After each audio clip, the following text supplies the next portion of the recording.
So first, I want to apologize for my tardiness, but we're going to go ahead and call to order the meeting of the Planning Commission for February 24th.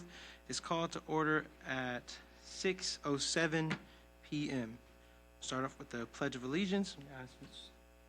Commissioner Ruby, you want to? You're going to do it? Oh, Jen's got it.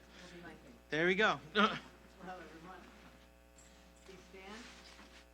I pledge allegiance To the flag of the United States of America, to the republic which stands one nation, under God, indivisible, with liberty and justice for all. Thank you. The Secretary, please call the roll. Chairperson Richard, Present. Vice Chairperson Cohens, and Commissioner Present. Hawthorne. present. Okay, we're all here. All here. Oral communications. This is the time for the public to address the Planning Commission on items not on the public hearing portion of the agenda.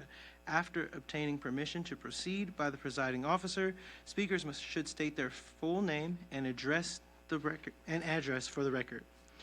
The speakers shall limit their address to 3 minutes. Any public comments which are discriminatory, defamatory, or otherwise not protected speech will not be considered, consented to, or otherwise adopted by the Planning Commission in its deliberations and findings. As a courtesy to others, please silence cell phones and other electronic devices. The Planning Commission strives to treat all participants with civility, and we ask that you do the same. Again, please keep remarks to 3 minutes. Is there anyone who wishes to address the Planning Commission?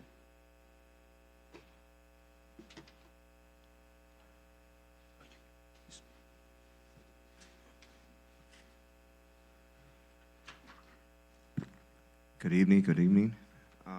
My name is Carlos Castillo Jr. Addressing the. I'm sorry, I don't have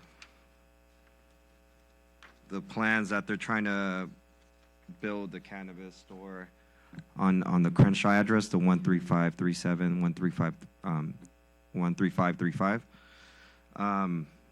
Excuse me, sir. That's on the agenda. Oh. We'll take your testimony when we get to that part of the agenda, okay? I'm sorry, this is my first time doing Oh, it. yeah, no, this is for items not on the agenda. Oh, okay, For items okay, not on okay. the agenda. Well, Yeah, you guys know that I'm going to talk. All right. No, you No, got it. You it's got all it. You good. got it. It's all good. We appreciate Don't worry. it. We'll get you. Don't worry. We'll make sure to remind you. Okay. Again, so items not on the agenda. Anyone? Okay, so I'm expecting everybody here is for on the agenda. Good. All right. So, seeing no one else, we'll close oral communications. Planning Commission consent calendar.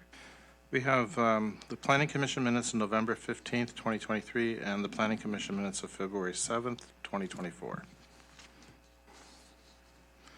So, I'm sorry the script doesn't include the voting, but we need a motion to approve. Motion to approve. Okay. I second. Perfect. Okay, give me just a second. Okay. Vice Chairperson Cohens, Yes. Commissioner Houston, Yes. and Chairperson Richard. Yes. Okay, both minutes are approved. Awesome.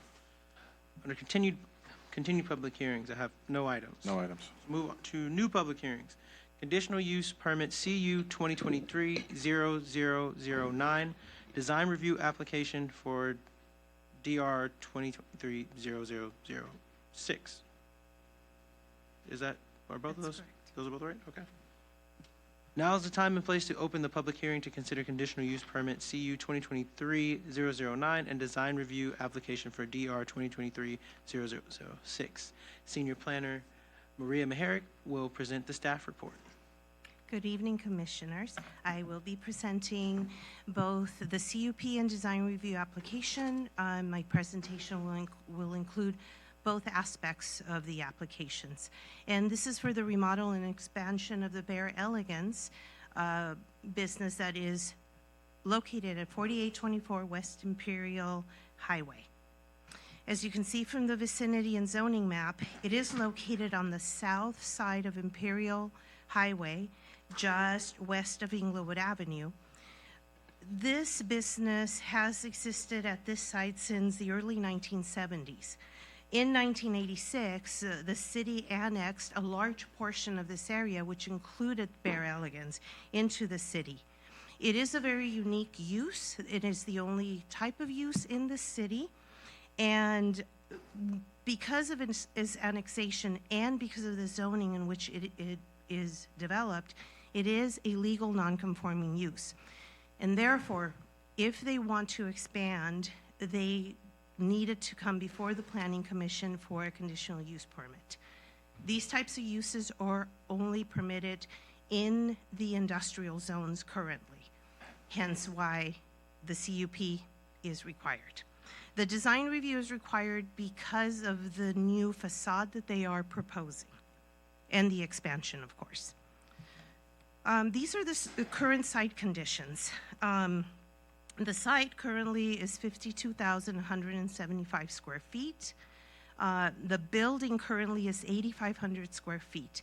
When it was initially annexed into the city, it was only about 2,000 square feet. And in 1993, it expanded to what it is now, which is 8,500 square feet. The project will be developed in 2 phases. The first phase will be the expansion. The second phase will be the remodel of the existing portion of the building that's there in order to connect them both and have a building that is, well, that is together, essentially, that looks like one building. These are some photos of the existing views looking southwest and looking southeast. The site will actually be reduced, meaning the lot size, because if you can see in the yellow, the one that is labeled not in project scope, those lots, it's actually 2 lots, belong to the property owner who owns the property where Cruiser's Car Wash currently exists. Okay, so with its reduction, the site will only be 41,810 square feet. The proposed building, once they expanded, will be 20,948 square feet, which this site can accommodate it. And it does meet the codes in order to do so. Here is the proposed site plan. As I mentioned, the expansion of the existing building from 8,500 to 20,948 square feet will be phase 1, and you can see that on the south side of the existing building. The phase 2 portion is the remodel of the existing building, which is the original 8,500 square feet or so. And they will make it gel together. This is the proposed parking plan. They are not losing parking spaces. It appears like they are, but they are not, because what they are doing is installing car lifts, which will add 104 standard parking stalls. And that is going to be done by adding 52 car lifts. I did explain within the staff report the parking calculations, and it is based on the gross square footage of the building itself. The parking calculation is based on a retail type use because that is the only parking calculation that we can utilize. If this were in the industrial zone, that would be the parking calculation that we would utilize. So they do have enough parking that they are proposing. This is the proposed floor plan. I know it's not colorful, but you can see the first floor. They're going to have various stages. They are going to have a bar, but the bar is not for alcohol service. This is an all-nude use. They are not permitted to serve alcohol on their premises. There is a mezzanine area where they will have offices, primarily their offices, some private party rooms, and that is what's proposed in the mezzanine level. There is a roof plan, and that is going to be the roof lounge. These are a few of the renderings of what they are proposing to place on the roof. There's going to be cabanas. The roof will be unique in which if you are surrounding this area and the neighbors and the car wash and anybody on the ground level will not be able to see. The walls are high enough where you will not be able to see. The architect is here. If you have any questions specifically about the lounge or any portion of this proposal. In terms of noise, it is designed so noise will go up essentially rather than down onto the neighboring properties. The exterior. This is a 2-story building with a rooftop.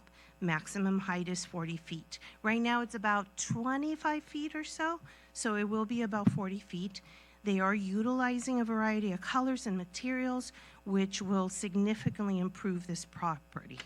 And it will look a bit more modern, and it'll be a little bit different in the area, but it is a significant improvement from what is there. They are proposing a lot of landscaping, some beautiful landscaping, a variety of drought-tolerant plants, trees throughout the parking lot. One thing I do want to mention is they are proposing a roundabout, so the entrance into this building will only be from Imperial Highway. They will have a solid wall around the perimeter of the property in order to not only secure the property, but also protect the neighbors surrounding it.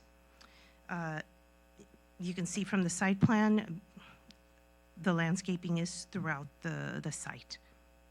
Lots of trees, which we appreciate. Staff does recommend, based on the analysis of the issues and conditions of approval, there are a lot of conditions of approval, specifically from Public Works. They do have some conditions as well for improvements of the sidewalk and the street and those sorts of things. It does comply with the Hawthorne Municipal Code, will not result in negative impacts, and staff recommends that the Planning Commission adopt Planning Commission Resolution 2024-03, which is part of the attachments in your packets, approving conditional use permit CU 2023-0009 and design review application 2023-0006. And I am here to answer any questions, and the applicant and their architect are also available. Thank you. Does the Planning Commission have any questions for staff? This is the time for questions of staff. I do. You did mention that it's going to actually be walls. I was looking at the rendering, and I thought it said hedges on the rooftop. So that is going to be walls where On the the rooftop? citizens, yes, the citizens Yes. from the outside cannot see in. And then this is also vice versa. Am I correct on that? Correct. Okay. That was one of the questions there.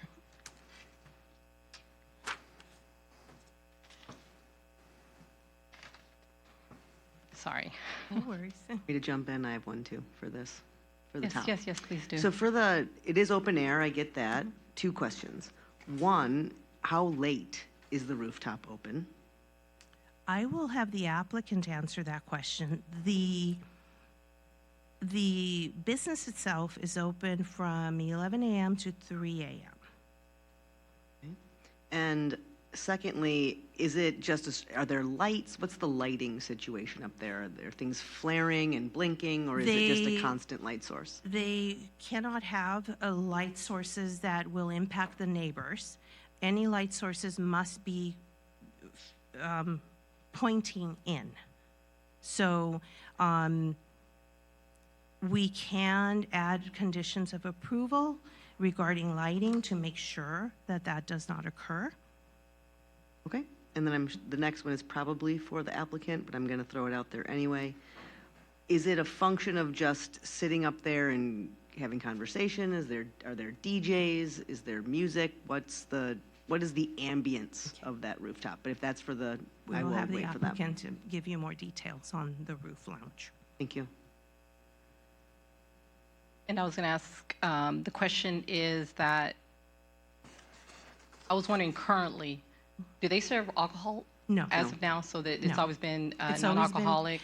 All nude facilities Correct. like this are not permitted to serve alcohol. Correct. That's per Okay. state law. For state law, correct? Yes, okay. I just was making sure if it was the same business Yes. that they're conducting. Yes.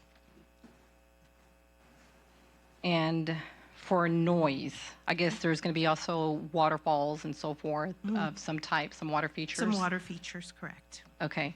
I also noticed on the exit, on the exterior wall surrounding the building, the question is, I know I saw that there is a gate which is located literally on 115th Street of the perimeter.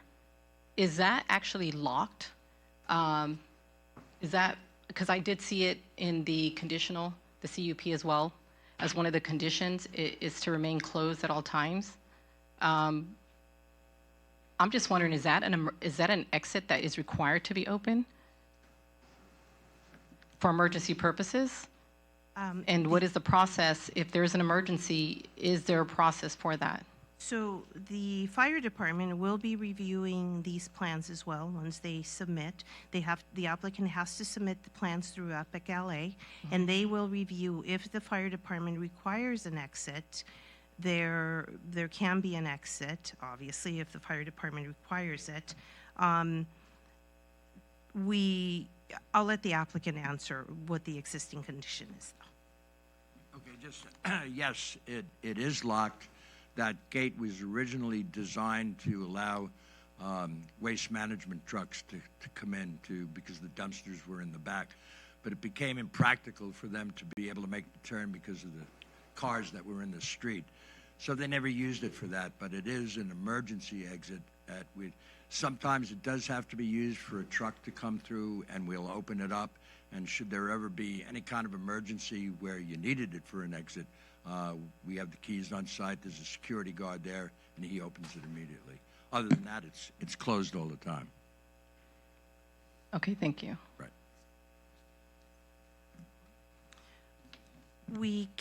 We can place, if the planning commission would like, a condition of approval stating, okay. Let Maria finish, and then we're going to have the applicants, I'm assuming. Stating that an emergency exit off of 115th Street is only for an emergency exit. Any customers, patrons, employees visiting the site would have to enter off of Imperial Highway. So that is something that we can place as a condition of approval if the Planning Commission deems appropriate. Well, my concern would be, is someone going to, it's basically you're going to have like a plan, preparedness plan, aren't you? Because if somebody, say that there is an emergency and that person's not on site to open, and is there going to be like a plan to say, hey, this is the procedure, someone is going to be there 24/7 to say if we ever have an emergency, say. So that is something that the fire department would take care of. In a lot of cases, when there is this type of emergency, the fire department does have access, and the property owners must give access to the fire department. So Okay. they're the ones who will take a look at that sort of emergency. Okay, got you. Thank you. Do you have any more questions of staff, or we want? See here. Just 1 second, please. Oh, no, it's okay. Just. If you want to ask any questions, Oh, go no, for it. I'm good for questions. I want, let the applicants speak, just Yes, in go case they ahead. get to, well, I don't want to move on if you have questions of staff. No, that should be it for staff. Thank you Okay. very much. Yeah, great. The applicants will probably get to some of the other. That's what I was questions you thinking. have. Okay, is the applicant present, and would you wish to speak? Good evening. Good evening. My name is Icon Bello of Icon and Icon, the project architect. Based on your question about the gates on 115th Street, actually with the modern design, the new design, that gate will not exist anymore. Yeah, it will not exist anymore because we have a turning radius to get out for the fire trucks. We are using jacks. Therefore, there's no way fire truck can go through it. Just to keep that clear. Okay, so there's going to be a there's Yeah, going to be a that's wall. a Then wall. it's going to. It's all walled over. Okay, got you. Thank you for that clarification. For the car lifts, assuming it's going to be a valet parking situation We where do you have have a staff, valet. do you know what's the time frame, just the quickness and the readiness to get cars from up to down if people are coming out, just for not, so there's not backup? Less than 3 minutes. Less than 3 minutes? Thank you. Also on the window, the rendering, looking at the building itself, I see that on the west, looking east. By the way, it's a beautiful building. Oh, thank you. Beautiful job. I like the colors and so forth. Are you able to see through the windows? Okay. What we have here is we have a solid wall, and then we have a silhouette, like you have in basically what you have with the SoFi Stadium. The mesh, this is a mesh they use on the ceiling where you can see light can go through, and you can look in, you can see in. So the building is solid wall, followed with that mesh, so you can see through it. So looking south, can you put up the rendering? I just need to get a clarification from staff. Are we talking about the same thing here? Mr. Bello can correct me if I'm wrong. I think what he's trying to say is the mesh on the building shows that you can see out, but you can't see in. You can see. You can You even wouldn't be able to see in the building, Yeah. but someone Okay. can see out. Got you. Okay, I see what you're saying now. Yeah. All right, It's thank you. actually a layer. Okay, It's another facade on it, but not. You can see it through the building. No. okay, perfect. Thank you for that.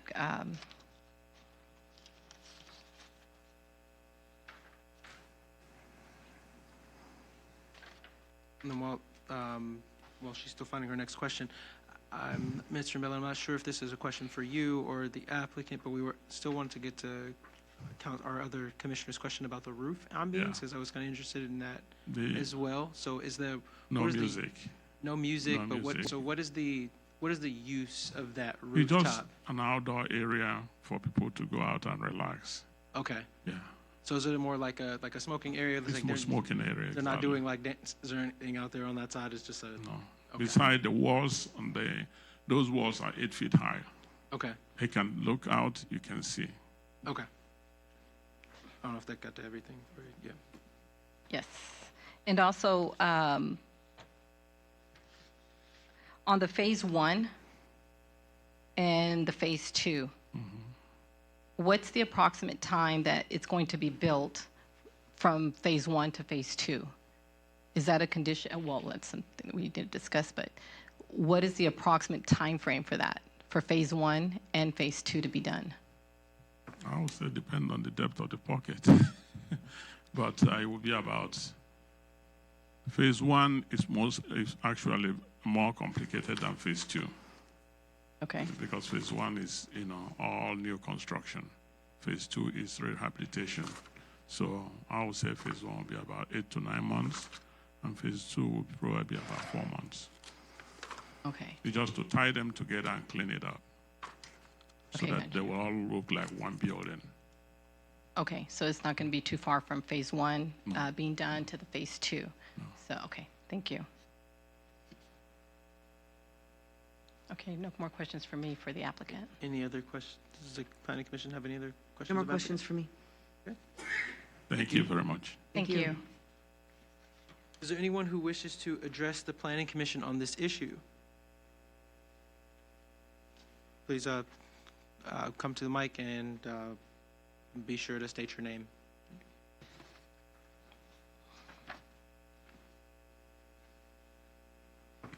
Hello, my name is Bartholomew Badgett. I live at 4845 West 115th Street in Hawthorne. If you look at the first picture of the proposed site visit, I believe. There's a spot on there on the left that says residential. That's my house. So actually, before addressing you all, am I allowed to address the app? No, you can No? make your Okay, comments. all right. So one of the questions I had about the rooftop lounge, I know that we're talking about being able to see, we're not able to see inside or anything from the first floor, but I do live in a 2-story house where I'm able to see everything that's going on. So just wanted to make sure then that it sounds like there's going to be a wall that you wouldn't be able to see, but just wanting to confirm that because the first description made it sound like there would be something where there was a question mark on the second floor. So I just want to make sure that for someone who lives on a second floor, that I wouldn't be able to see into the gentleman's club. The second really big thing for me, it sounds like that with the expansion, one of the biggest issues that I actually have with the current establishment is its outside noise. Inside of the building, there's really no issue, but a lot of the people who go in and out of the establishment are very loud at night. They do take over 115th Street as well, whether it's with their cars blocking some of the driveways, whether it is just noise of just staying out and about in the parking lot before they go in or before they go out. So those are the really big concerns that I have for any sort of advancement at all on how those are going to get taken care of before anything else is actually taking, an expansion or anything of the sort. Yeah, really the outside noise, because it can be sometimes, you all mentioned the hours of 11 to 3. Generally, there aren't many noise issues from my end at 11 o'clock in the morning. But really, there can be times from 3 o'clock in the afternoon until 3 o'clock in the morning. That's when they close. But there might be some times where there's stragglers sitting there 3:30 in the morning, sometimes even 4, where we're looking out and we can hear, even with soundproof windows, we can see, we can hear all of the action that's going on outside. Sometimes it's louder altercations. Sometimes it is the police that are being called. So it's just a few items that wanting to make sure that if there is expansion, something that we're able to modify and make sure that those existing conditions are actually being met instead of potential even more noise. There was mention of the parking lifts. I don't know what the sound control is going to be on that, but if it's one of those things where it might make even more noise, then that means that it's going to be even longer.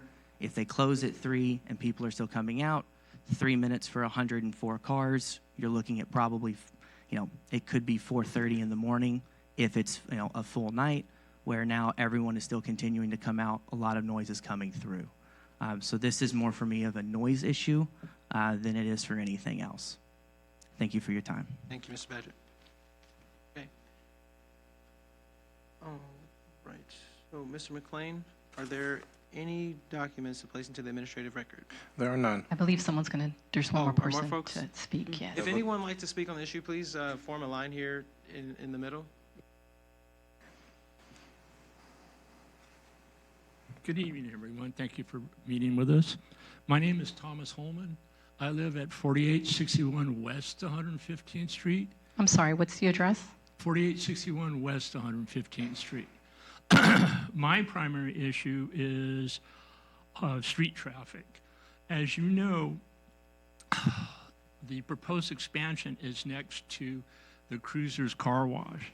The Cruiser's Car Wash, during high periods of traffic time, it is so backed up where you cannot turn onto 115th Street from Inglewood Avenue.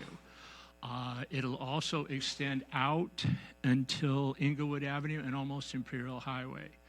The parking on 115th Street, I have a resident neighbor who has seen people parking on 115th Street because they do not want to pay the parking to enter Bear Elegance. So the parking on that street is getting rougher and rougher.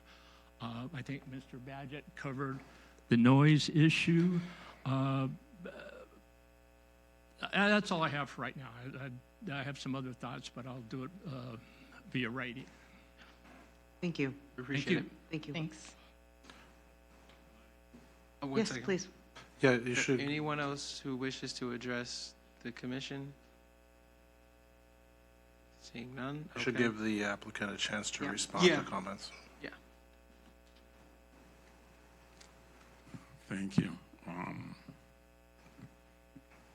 1982, I'm proud to say that I'm one of the planners in this city that worked on the annexation of that site. So, deja vu, I'm back here again talking about the design of the project. As far as 115th Street is concerned, this was addressed in the design. We made sure that we took away the traffic from 115th Street and brought it to Imperial. If you look at the project, all the entrance, both pedestrian, vehicular, all of them goes through Imperial. Not in 115th Street anymore. With an 8-foot high wall, I don't think you're gonna hop through the wall to get into Bay Elegance from 115th Street. So people are now made to come in and park. So I did look into that area, and I studied the neighborhood to know what to do to make it a viable project. Thank you. Thank you. Would you mind staying there for a second? I have a couple questions on that, if you don't mind. So just if I'm hearing you correctly, there's going to be no entrance on 115th. It's all going to be Imperial Highway, No, correct? And then for the wall that's going around the building, that also is going to be 8 feet, as well as the rooftop wall is 8 feet. the rooftop is Okay. 8 feet. And then the car lifts, are they allowed? No. Car lifts, you've been to the modern car lift, you don't even know when it goes up. Yep. No, I'm just asking Yeah. because I want to make sure that I'm getting Mr. Bartholomew's questions answered that he asked us. And then, the parking is on 115th. It's very hard to park, but if they were to park on 115th, they're going to have to walk all the way around Cruz's car wash, or can you cut through, No, you can't cut through. Can't You cut have through. to walk all the out from, you're going to go go to all the way up and around? Yeah. Okay. Inglewood Avenue and all the way. I don't think anybody would like to do that. You never know, but it makes it a lot harder, right? You never know what people will do, but, okay, great. Any other I have questions too. Oh, go ahead. Go ahead. I'll let you. Go ahead. Okay. One is there a fee for parking? Are you going to charge a fee for people parking within your building when they visit? Yeah, they do. Is that Yeah, there's a fee. for every stall in there, or just for half of them? Most people that come there, the project we are really presenting now is an uplift of the project. We are trying to attract, people that are coming, mostly limousine, people that are in LAX waiting for their flight that can come in. We're no longer looking for, I don't think the client is looking for people that just walk in anymore. So Okay. it's just an uplift. Okay, and just for clarification, I know some of these questions may sound repetitive, but I do have the concerns of the residents. Yeah. From the 115th Street, that street is obviously going to be closed. So there's going to be an 8-foot wall surrounding the whole premises. Yes. So from 115th Street, you really can't see. But if you have a second floor, if you're on the 115th Street and looking at the building from the north side looking to the south side, so that's actually facing, there is actually, from looking at the renderings, I don't see any, I only see a windows. wall. No windows. So Mr. Thurman was actually concerned for that, so I don't see that there should be an issue because there's no windows there and No so windows. forth. So it's just going to be a solid wall there. And for the noise, I see in the CUP that there is going to be also, regarding the noise, there's going to be some rules pertaining to that. Yes. And if there is some of your clientele parking on the 115th Street, how are you going to handle that, or how do you respond to that? Say that they don't want to pay, for instance, hey, we don't want to pay this fee, but we're going to go park at somewhere else or whatever, I guess. Well, There is a currently, 20 do they park there now? Have you seen your clients I'm not park a- I'm- on 115th Street? Architect. Yeah, they do. They do. Right now, because there's an entrance from 115th Street. With the new design, no entrance from 115th Street. Okay. Are there going to be any signs right there on that other side? I guess that may be a staff question. That would have to be outside of them. Yes, because that'll be now Hawthorne. Yeah. I'll ask the staff on that. Thank Okay. you. Thank you. All right. Okay. I don't believe we can't go back. Am I allowed to go back? Depends on around? how long you want the meeting to run. Go for it. Or if you wouldn't mind keeping your remarks about 30 seconds here, please. Just get it.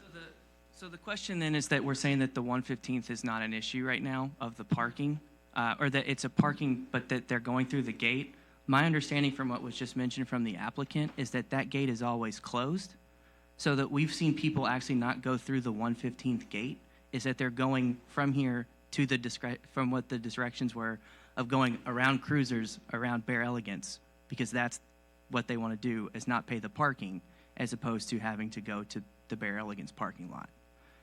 So it's still, even with the wall there, where it's currently that you're not able to go through, you're still going to have the issue of people going on to 115th with a parking.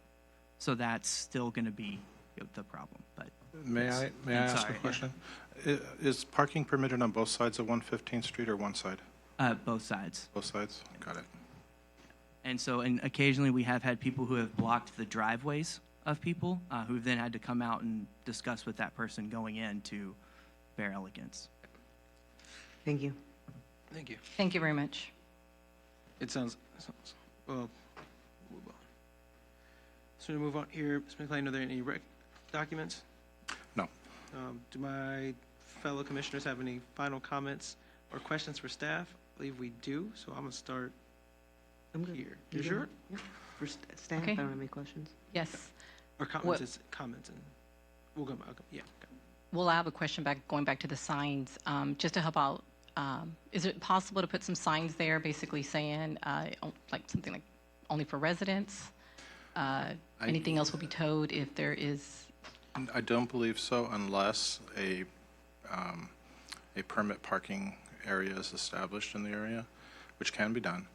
And then, I mean, it's been done in a few places. I don't know exactly where, but where businesses and residential streets are near each other, it's not an unusual thing, and we're probably expecting to see a lot more of that in the future.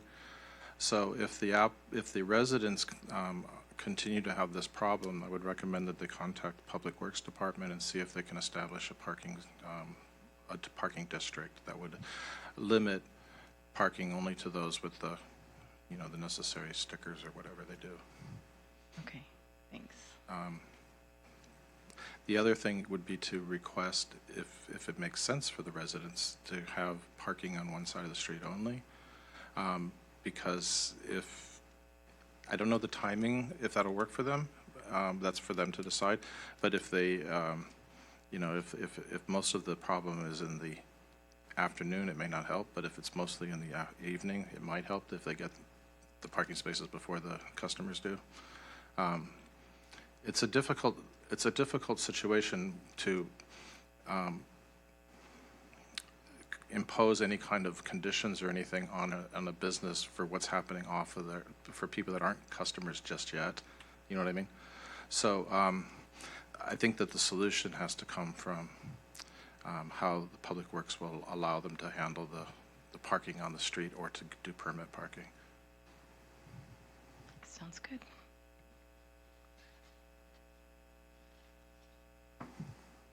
Any other comments? Questions, comments? Questions, comments, staff? Nope. Okay. Yeah, No? we should be good. Okay. I will now formally close the public hearing on these items. Do I have a motion? Just for clarification or review, Based off the staff report, the staff recommendation was to approve with the conditions.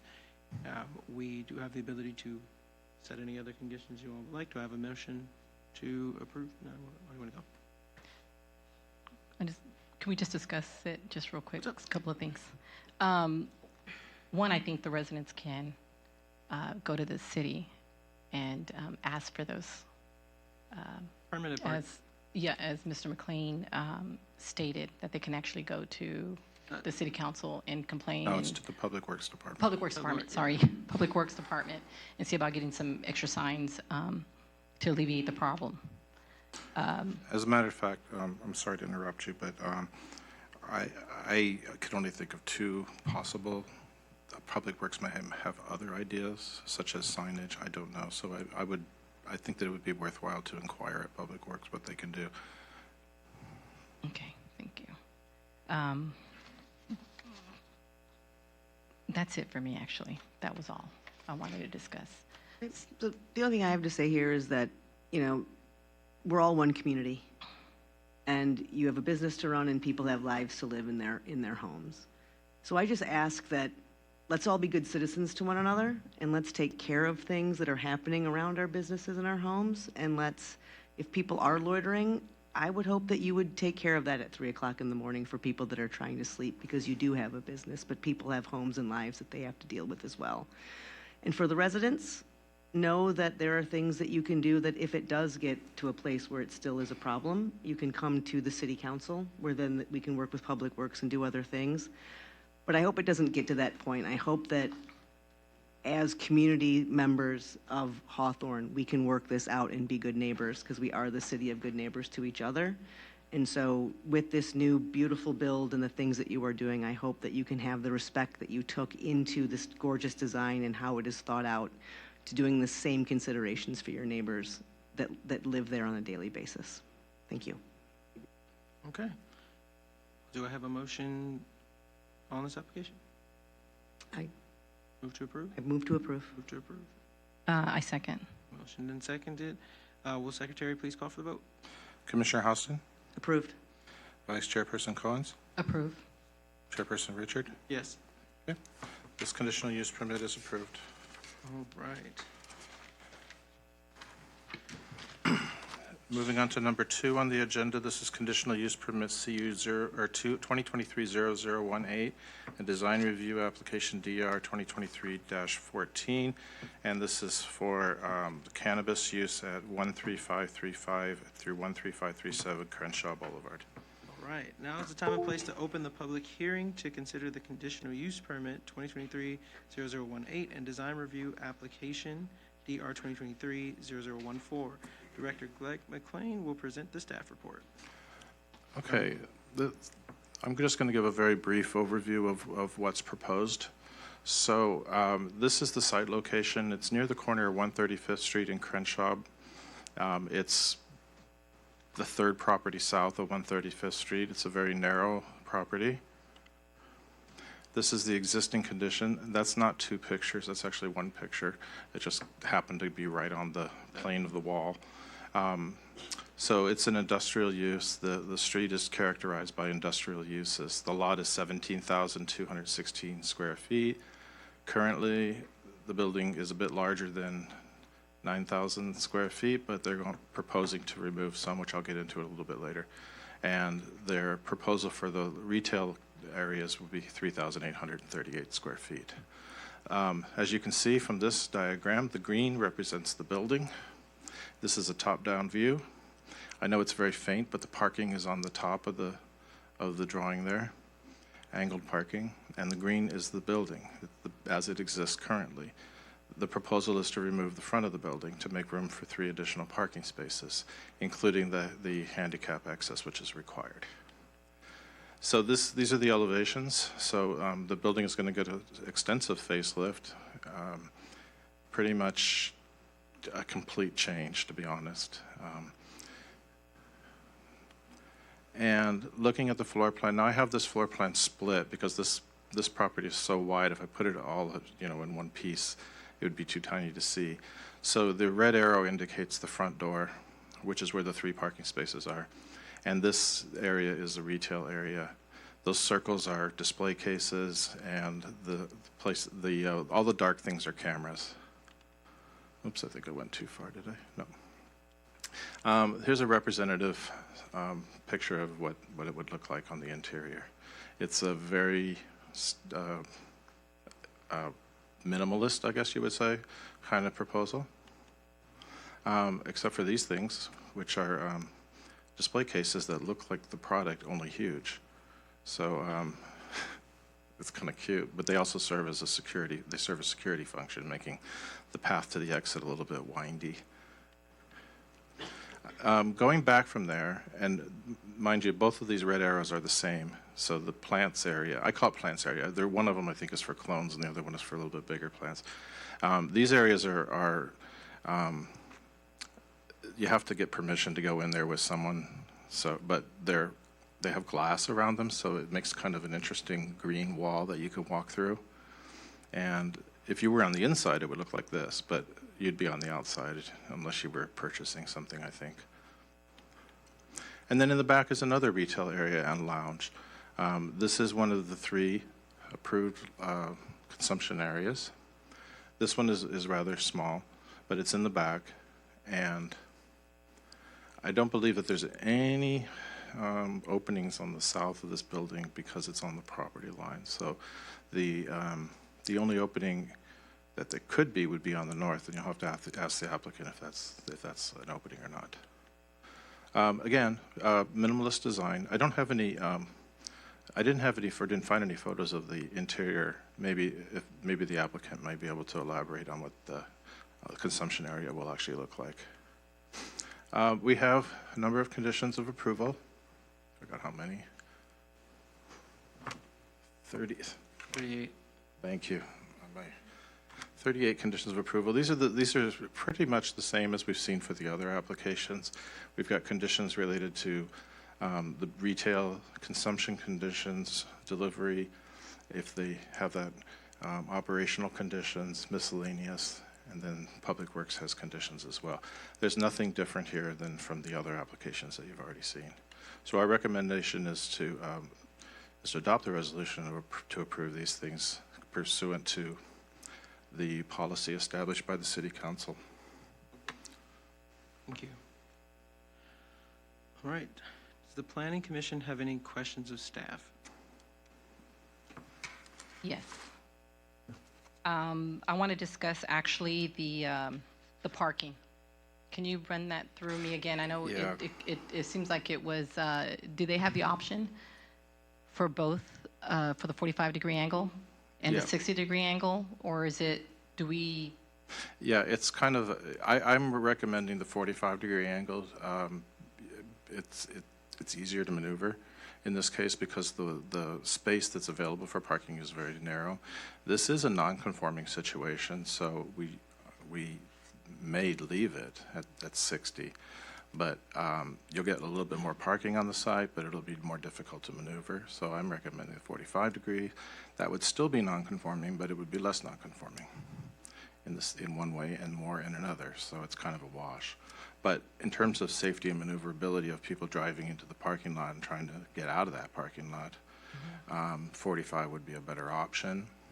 And at the end, there's a loading area, there's a loading door, and there's no parking spaces planned to be right in front of that for a couple of car widths. So there is an opportunity to drive to the end and kind of do a little bit of a 3-point, 4-point turn or whatever, and then get out going straight instead of having to back out all the way.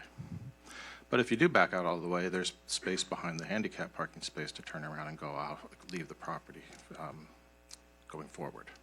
Now, the delivery trucks, are they going to be able to fit through there? They are bigger. Yeah. I'm assuming. I don't know. The delivery trucks are going to have to find a way to back up all the way, yes.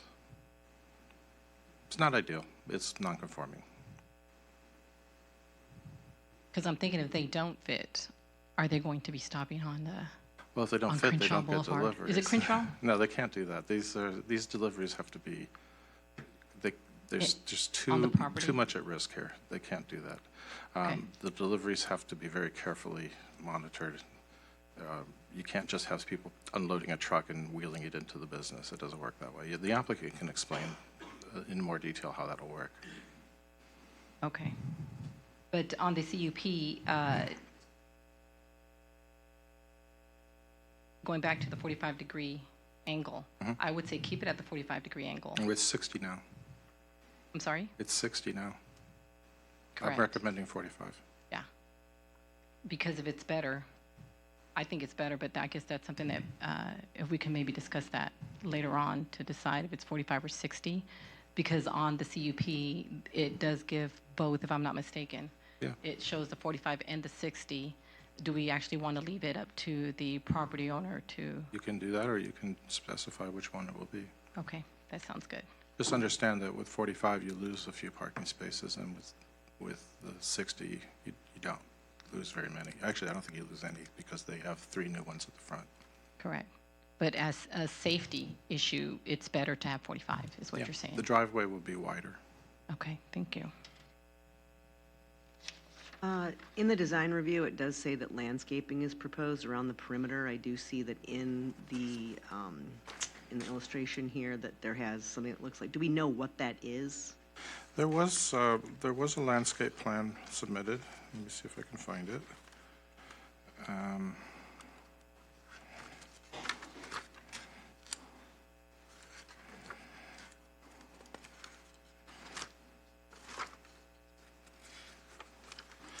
I was pretty sure there was a landscape plan here, but I can't find it at the moment.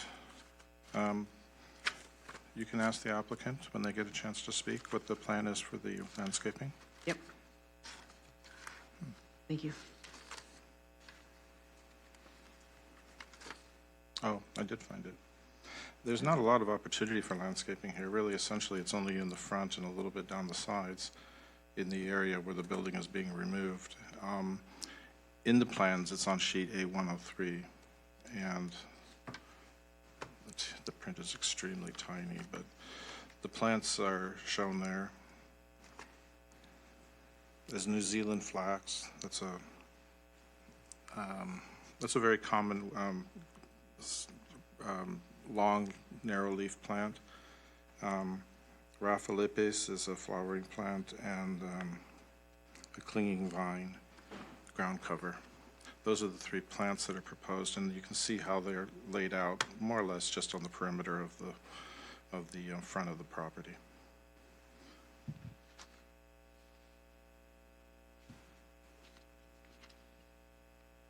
Okay. No, thank you. All right. Okay, is there anyone who wishes to address the Planning Commission on this issue? Anyone would like to speak on this issue, please make a line in the middle.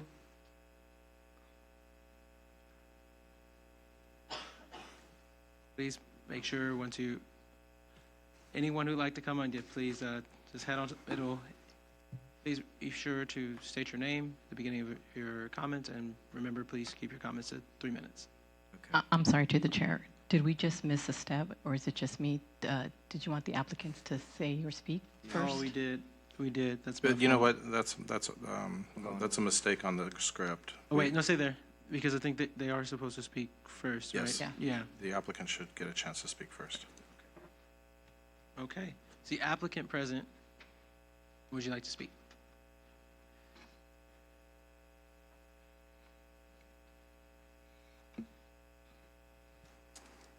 Hello. I don't know if you can hear me. You can move it down. You can move Bring it. it down. You can move it down. There you go. Too short. Hi, my name is Samantha Tabak. I am the Chief Compliance Officer for Traditional Hawthorne. This is my colleague, our business development partner and corporate counsel, Arthur. We also have a couple other members of our team, Kyle Grace, our general manager, and Jesse, one of our owners. So we did make a presentation for you. I'm going to hand it back on over to Arthur. Can we get in there?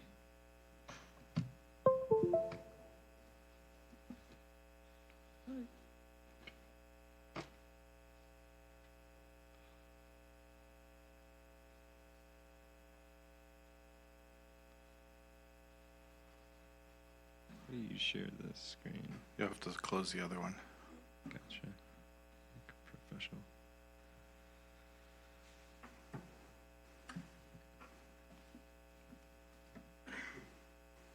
If you hit escape, Nathan, it should glow out of the full screen. There you go.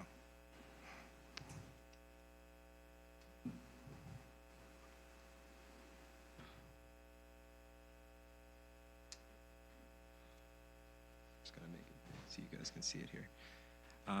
Good evening, Chair, Planning Commission. Excuse me. Thank you, Samantha. So my name is Arthur Reyna, Business Development Partner and Corporate Counsel for Traditional Hawthorne. Been working with these guys since 2018. Been, working to build up our cultivation as well as our retail profile, and really just become the largest commercial cannabis business that we possibly can. We're here today in Hawthorne to bring a very unique concept. What we feel is a very unique concept, as Greg illustrated. Highlights one of our strengths, which is cultivation. We're one of the biggest cultivation companies in California, and we wanted to kind of bring a little piece of that to Hawthorne to kind of show exactly what we're doing here. So.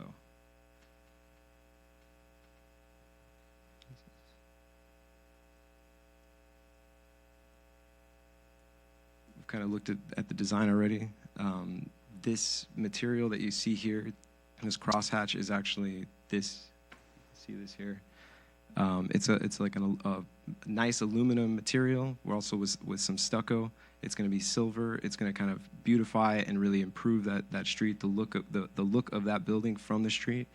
The profile will be very clean. Like Greg also explained, we're clearing off this front piece right here to create some more parking, create a little trash enclosure, and as well as to create a very nice, attractive, beautiful entrance into the building. And you can see this is the full layout. As he was explaining, the building is just very long, and we've just kind of had to deal with the building that we were able to get. You wanted to know a little bit about what the consumption lounge is going to look like. Here you can see in the top corner, here and here are some very rough renderings of what it's going to look like. 1,500 square feet. We went to the maximum that we could possibly go for the lounge. We intend to kind of have on this side the windowed wall that you can kind of see our cultivation. You can see those clones and those mother plants that we're growing in the store. We're also offering those for purchase to our customers. There's also going to be a little stage here so we can offer movie nights, we can offer little open mics, comedy, things like that, small community events, which is also something that we feel is going to bring a great benefit to the city of Hawthorne. This is an example. These are actually two pictures and examples of what our current stores look like. This one, the darker, is our downtown Los Angeles flagship store, 75,000 square foot location that has cultivation, manufacturing, distribution, and retail all under one roof. This other building is our mid-city location, which is just retail, but you can see the similar look, similar feel to the stores. And I think you touched on this, Greg. I just wanted to kind of make it very clear, but there's going to be a very unique feature here, right?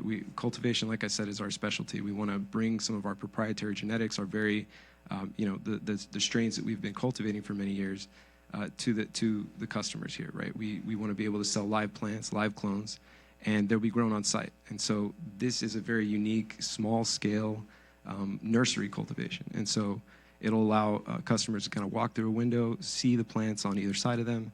They can purchase them at, from behind the counter in the retail area, and through there, if they feel, they can walk through into the lounge area where we saw. So wanted to get a little bit into our schedule.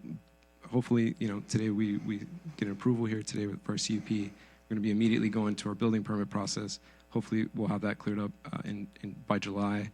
We're working with Icon and Icon, local architects who are very familiar with the city, and we hope that they can kind of move that process forward. Site construction will be the rest of this year, thereafter, July through January, with a soft opening in March and a grand opening on 4/20/2025. These are also pictures, real pictures from our facilities, our staff members working in our cultivations. Here's our ownership group here. We've got Jesse, 51% owner, first-time minority business owner, who's here with us today. Aaron Maman, 49% owner with 19 years of cannabis experience. Alex Friedman, our president and general counsel, was the deputy city attorney for Los Angeles Department of Cannabis Regulation, and so he helped craft all the social equity laws and all the licensing laws leading up into right after Prop 64 passed for the city of Los Angeles. We've got Kyle Grace here, our GM at our downtown location, will also be working very closely in our Hawthorne location, myself, and then Samantha as well. We feel we have a very diverse group here. Our entire company is very diverse, and we feel that that brings a lot of benefit to this organization and to our entire endeavor.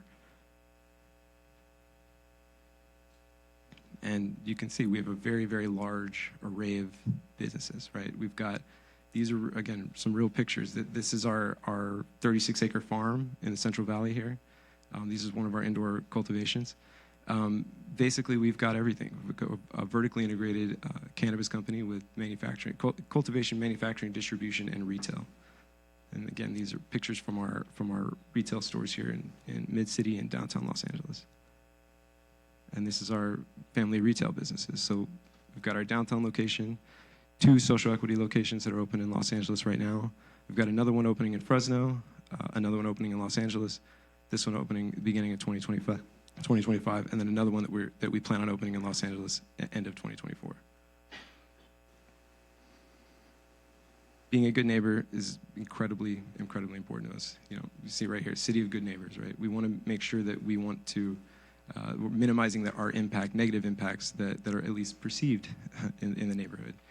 First off is odor control. We've got a 3-phase odor control system, pre-filter, HEPA filter, activated carbon filter, all using the Agri-Air 1000, which is an inline HVAC system that basically takes away what minimal odor there will be, because all the packaging, all the products will come in packaging, very, very minimal odor for a retail location. And our nursery location, because there will be no flowering plants, only immature plants, will not be very, very smelly either. The noise that will be generated on site, we've got a concrete building. We intend to put a bunch of soundproofing on the ceiling, on the walls. The speaker directionality as well is going to matter because we've got residents behind us. We don't want to affect them, so we want to basically point everything to the north and south directions, which will basically just, we've got industrial neighbors right there, north and south.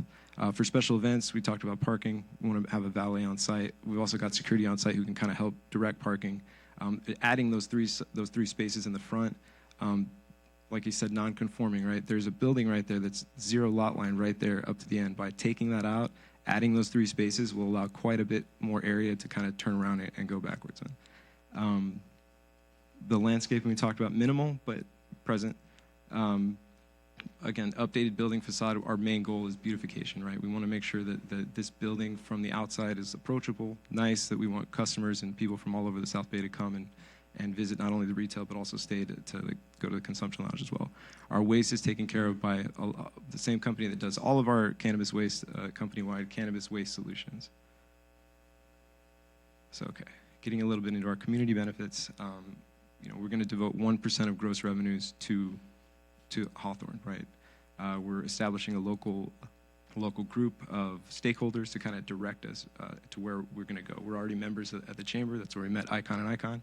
And working with them to kind of basically facilitate more of these, the best use of these dollars, right? We had a Hawthorne cleanup event at a park actually this Monday. It actually got rescheduled because of the rain. So another benefit, obviously, living wage, paid volunteer hours. So anytime someone's showing up to one of these events, they're still going to get paid, right? Because we want to make sure that we're doing our part here. And here's just a much more small letter detail. The number of staff that we're going to have, right? So we got retail staff, lounge staff, cultivation, distribution, and administrative staff, basically between 12 and about 25 people. Could be, you know, a combination of full-time and part-time employees, which we feel is the best way to kind of get the maximum amount of use there, right? Because a lot of people don't want full-time and a lot of people don't want part-time. So a combination is how we're going to basically fill all those gaps. And you can kind of see more. We'll provide you a copy of this. You can see it's also actually this is in our CEP application as well. Again, members of the FUSIS video surveillance team, you know, 55 cameras on site and accessible by the HPD so that they can kind of check anytime they like.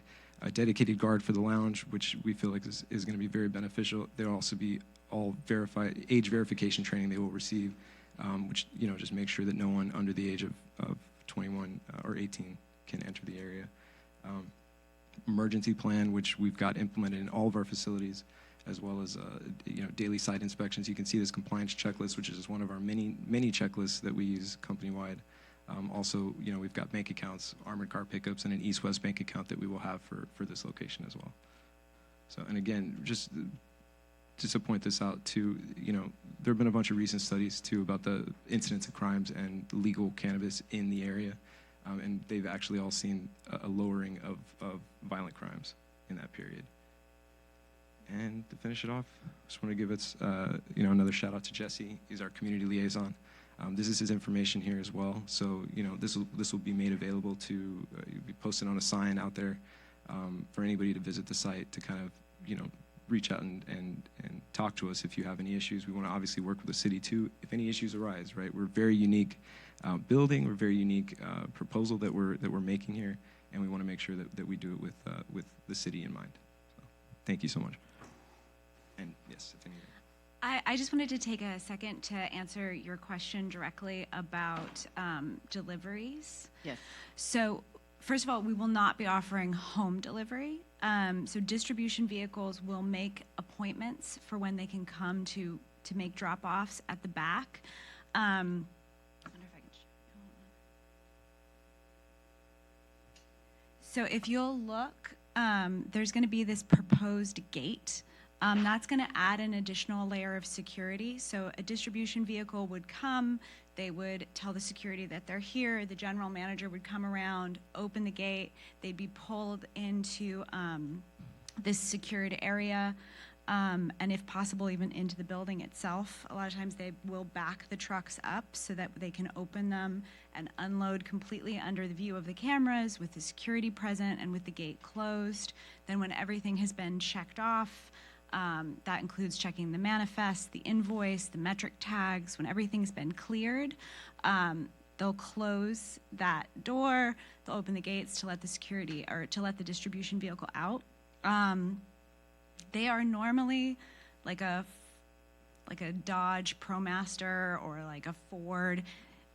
Yeah, very, very rarely will you have the giant box trucks, which I think was what you were referring to. And we generally make someone make a special appointment for that because, for example, our spot in Mid-City, we can't accommodate box trucks there. In that instance, if a distributor only has that as an option, they will bring it to our downtown LA location that has a much larger parking lot, and then we'll take one of our distribution vehicles to drop it off at the site. And that way we never have to deal with a giant box truck blocking in customers or anything like that. Thank you. Yeah. Is that okay if we ask questions? Because I know we're kind of blended it. Yeah, do you want to ask those questions? Okay.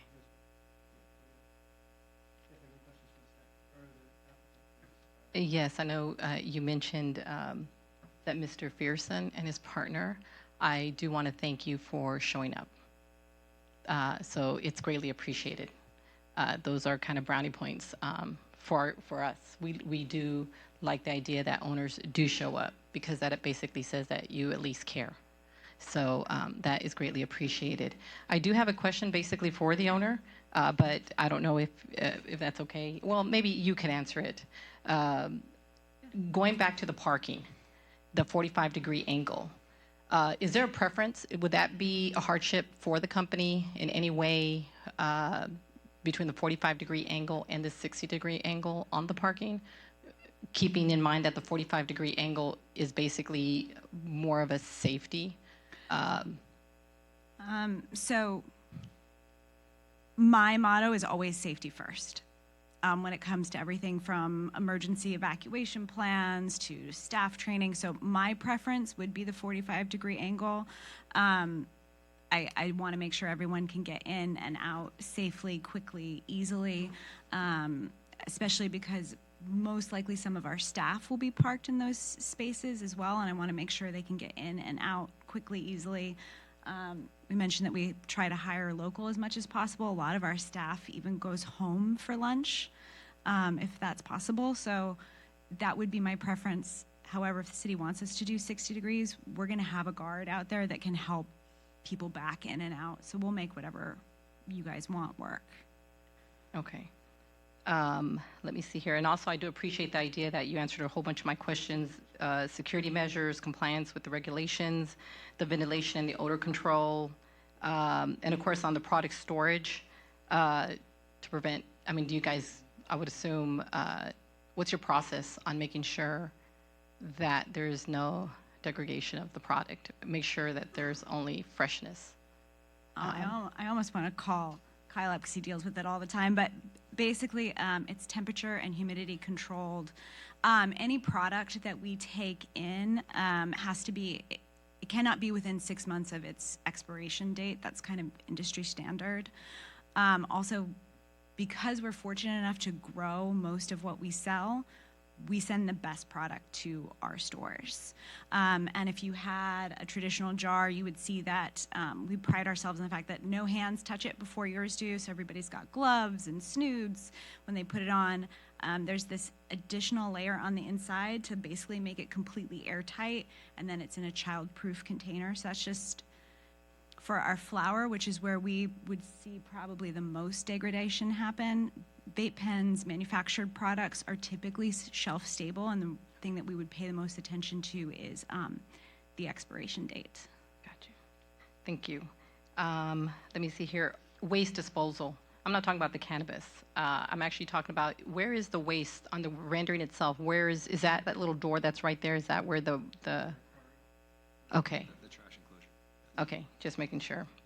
And I do appreciate, I did see emergency protocols, a preparedness plan. I know it's not required, but I did see that, so I do appreciate that.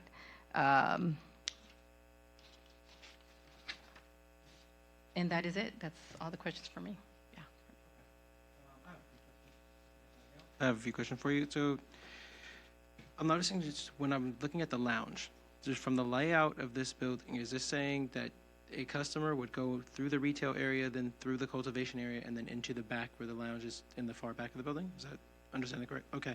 Is there an emergency exit for the lounge, or is there only the one way in and out? Commissioner, I might want to point out that I wasn't showing the entire building. So the lounge is not in the back, it's in the middle. It's in the middle? Yes. Okay. I want to see if you can zoom in. I wonder if you can kind of see this cursor Yeah. here. Oh, wait, is it that the second? Yeah, so there's this actually is like the lounge. 2 Okay. exits. Okay. Yeah. Okay. Even better. Yeah, then I wasn't understanding the rendering Building's properly. upside down. Yeah, but there are 2 exits here, which look like they're on the south, but they're on the north side of the building. Okay. And then given in the the lounge area. No, given the fact that this is already a non-conforming property and we're talking about the way we're working with parking, in your other locations when you've had, or start from here, how often do you intend to have live events, and what type of events is it that you're looking to host at the space?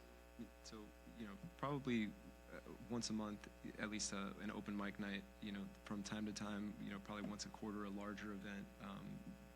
How things might play out, especially as we work with the city, especially as we get feedback from the community, there might be something that another opportunity that presents itself that we can have a more regular event, regular events there, so. Okay. The reason Yeah, and we would have smaller scale events on a regular basis. Sorry, that's like, open mics.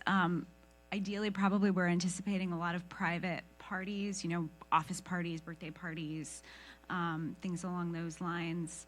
And then we've even talked about having like movie nights, things like that. Some of the larger celebrity, Sporting events. yes, things like that, that will probably be once a quarter. Okay. The reason I ask is given your staffing plan and the amount of parking you show here, it does seem like with an event, it may be tight for folks to find parking. Have you kind of thought of another plan of how we would handle that? Right up the street, actually not in Hawthorne, but right there, there's like a little pocket that's the city of Gardena, or the county right there. There's another business during the day, at least, it seems like they have available parking. And so we're working with them to, basically try to rent their parking if and when we have these events that would require it. Gotcha. And we would also have valet. Okay. And then I'm looking here. And I know we mentioned there was a small space for landscaping, but we still hadn't said exactly what the landscaping was yet. You can see it. It's the I wonder if there's. edges there. Oh, yeah. Oh, there you go. There we go. Yeah. Okay. So in the original proposal, there were some additional parking spaces that they wanted kind of along where this white car is. We were concerned about people hitting them when they back out. So this is kind of minimal landscaping on the exterior of the building. And then as part of our beautification plan, we would also be looking to potentially put, if the city approves it, a mural on the trash enclosure, just to brighten the area up, bring some color. Okay. And then next one was for your security. I know in our last applicant, they mentioned 24-hour armed security. Is that something you all are doing, or how's your security plan work? Yes, we will. Security, armed guard on staff at all times that we're open, and yes, one armed guard, 24 hours at least. Gotcha. Okay. And then I asked this the last applicant as well. I know you mentioned towards the end of your presentation there that there were some studies you'd seen about the crime. If you wouldn't mind submitting or just like supplying those so we can share with them. It's hyperlinked in this presentation, so we plan on sharing that with you. There's some really interesting things too, not just about crime, but about how it helps increase property values. So any residents that are concerned about having a cannabis business in their backyard, it does typically lead to decreased crime and increase in property value. Gotcha. Okay. That's it for me. And just you answered this, excuse me, a little bit, but about hiring locally. Thank you for that. I think that Hawthorne does need, and I can see by what you are paying people, you are giving and supplying good jobs. So thank you very much for that. So just kind of, can you just tell me how you hire locally? The South Bay Workforce Development Board, I believe. So got in touch with them through the chamber, and so working with them to basically help us field and vet candidates that obviously would be local or close by in the area. So. We also offer incentives for employees that if you bring in a candidate and we keep them past 90 days, you get a little incentive.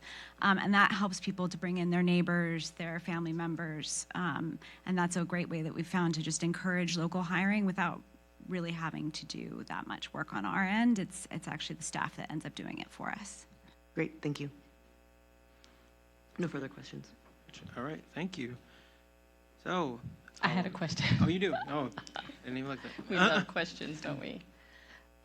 Educational purposes. Do you have anything that's going to be educational there? I know you said it was the first of its kind for the cultivation. At least I don't know anything about the cultivation part. We invite you all to come to our downtown location for a grow tour, and you can kind of come see up close what we offer, right? And so that's one of the things that we do is we obviously sell a lot of our products to other dispensaries, right? We invite those bud tenders and those people to come to our actual cultivations, our outdoor farm in Mendota in the Central Valley, and then downtown LA to come see how we do it, right? And through that we can kind of say, hey, look, this is the immature flower plant stage. This is where it goes to become a flower. This is where it gets trimmed. And you can kind of see the entire process as well as educate themselves about the strains that they're offering, that they're selling to. So. Okay, so that's going to be all enclosed, from my understanding, correct? It is, yes. Yeah, locked door that you can't get in except without a key card if you're an employee. Correct. And so just visible through the windows. Basically. And also, the plants are very temperamental, so they like very specific humidity, very specific temperature, so it all has to be completely temperature controlled as well. Okay, thank you. All right, No more thank you. questions. Thank you. Appreciate you for your presentation. Do you want to take? Oh. All right, so we're going to move on to, is there anyone, so now it's the time, anyone here would like to address the Yeah, I was planning thinking he gets commission to on go this now. issue? All right, so everyone please. Good evening. It's my turn now, right? My name is Carlos Castillo Jr. I am owner of South Bay Auto Glass. That's 13537 Crenshaw Boulevard. That's the front unit that they showed right there where it says, well, traditional. So they're trying to tear down my business. It's a family-owned business. We've been in the city of Hawthorne since 2002. They're all laughing about legal weed, it's corporation and all that stuff, but I don't find it funny when they're trying to relocate or just really ruin what the city of Good Neighbors is about, right? They're giving me literally in that little timeline that they showed 3 or 4 months to get out of my business. I don't find that fair. I just think it's not proper, the proper way of, setting up shop. I think it's just pretty much big corporate is trying to influence an area that's already kind of recovering from a bunch of crime and all that stuff. And we've been providing service to the community for going on 22 years, if we make it 22 years this year. So we've been helping out. There was a couple of things that they said that they have, 25 employees that they're going to hire within the community. But out of all the shops that we have, we're hiring way over 25 employees and helping out the community. So, and we're paying reasonable rates and salaries and stuff like that. So,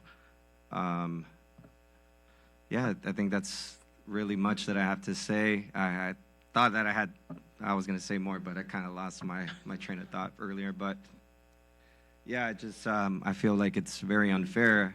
And, Secretary McLean said it was cute, and I don't find this situation cute at all because, it's messing with our lives, my livelihood, and all that stuff. So, yeah, that's all I got to say. Thank you. Thank you. And Carlos, before you leave, would you mind? What was your last name? Castillo. Castillo. Yeah. And can I? We have an email. You want to ask questions of the... Email from him, just so you know. Oh, Carlos, your email too? No, we If you- have one. We have it. Oh, you have it. Oh, sorry. Sorry, never mind. Apologize. Okay. Hi, good evening. My name is Angie Marquez, and we are members of the church right across the street from the new proposal of this location. And I'm very concerned with not only the retail portion of the cannabis, but the part that it says where there's consumption, if there's going to be a lounge. I don't know how they can control and by the way, there's also a liquor store across the street as well. So I don't think the combination of the marijuana, getting high, and then right across the street, alcohol, and then right down the way, just steps away, is our place of worship. So that's where my concern and a few of our members are here as well. I don't know what control they have over if there is consumption inside, what control they have over the people coming outside and possibly creating more chaos and killings. Recently, in less than 3 months, there has been killings on Crenshaw Boulevard. And I feel that adding a cannabis shop as well as a consumption part will add to that, and it worries me. What is your address, if I may ask, from the worship place? What's the address? 13524 Crenshaw Boulevard. Thank you. You're welcome.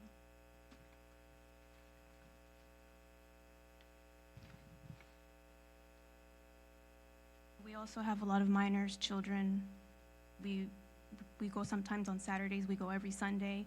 Sometimes we have events during the week. We're like a little family, so when there are birthdays and things like that, we do get together there. Want to add anything? And yeah, we're just really concerned about the displacement of small businesses, especially family-owned businesses, as Mr. Castillo has been here for, over 20 years. And as also like members of the Hawthorne community, we just don't think it's appropriate.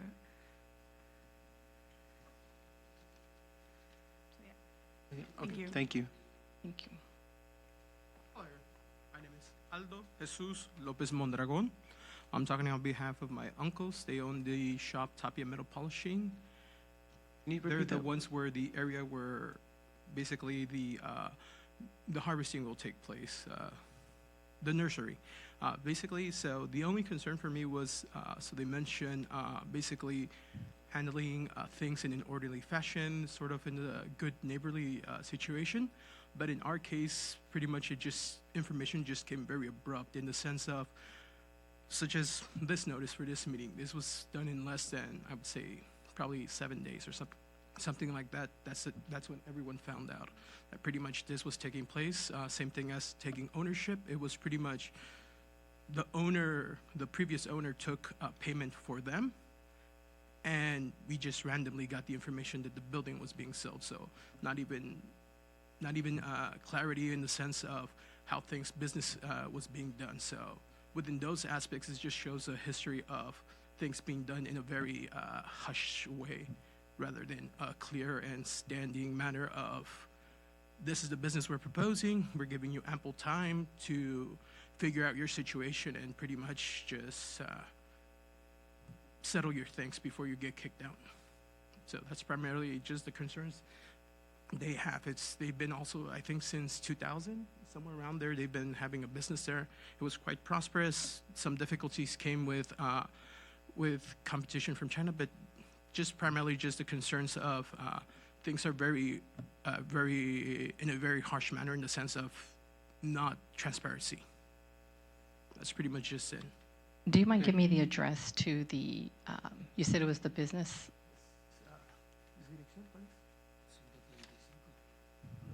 Yes, it's the same location. 13535, it's Unit G and Unit F. Yeah. And then you mentioned the name up front? Tapia Metal Polishing. Tapia Metal. I'm sorry, what is that? Oh, we do metal finishing. The owner is Simon Tapia. That's the name of the Tapia Metal business, Polishing is the Simon business. Tapia? No, the Tapia Metal Polishing. Oh, Tapia. Tapia is their last name, and metal is pretty much the stuff they work with. Okay. Gotcha. Okay. Thank you very much. Appreciate it. Is there anyone else who? I can do that, right? I can let them. You can speak again. I kind of remember what I wanted to say. So, I asked you guys to not approve this because pretty much if you guys give this approval, you're going to allow corporate weed to just buy any type of business, any building, and kick everybody out like what they're trying to do with us. So I ask you guys to really reconsider it.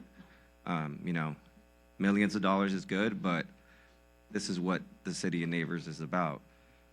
Working class, middle class, that's what we're about.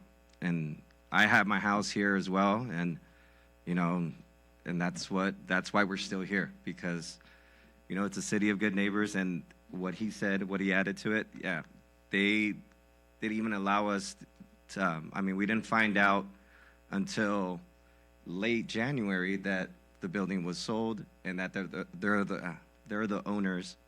And so, it's really like some shady, snaky ways that they're going about it. And that's it. Thank you. Thank you. Okay. Is there anyone else who would like to address the Planning Commission on this issue? If there's anyone else who'd like to, I know, building the courage up, y'all. Come jump in line so we can see who all's here. My biggest question for them, well, Would you first of please, all, my name is Beatrice Ewing. Thank you. And actually, I was going to ask questions on a different proposal that you have going on. But my address is 4874 West 142nd Street. And my biggest question is that I'm concerned about property value and traffic. The traffic buildup because you're trying to get into the establishment. I know that there's a proposal over on Rosecrans that you're gonna address, and it kind of goes, with all of these, marijuana, facilities that want to come in Hawthorne. My concern is traffic. My other concern is, the establishment being put close to schools, on the corner of Shoup. There's a school, right there on Rosecrans and Shoup. There's the other school, Billy Mitchell, that's across the way on Anza. So my concern is the children, the traffic, and our property value. I know that a gentleman said that they did some research that the property value goes up, and I'd like to know what the citing is and what kind of research they did and where they got their information to be able to do my research to really see if my property value is going to go up or it really is going to go down and our community is going to go down with more crime. So that's my concern. Thank you. Okay, last calls. Anyone else? Okay. I think we have one more. Somebody coming? Do we have one in the back? Someone that wants to speak in the back? Please. Si quiere hablar, puede That's hablar. time. Si quiere, tiene 3 minutos para hablar si quiere hablar. I'm just basically saying, if he No, wants to speak, this is his time to speak.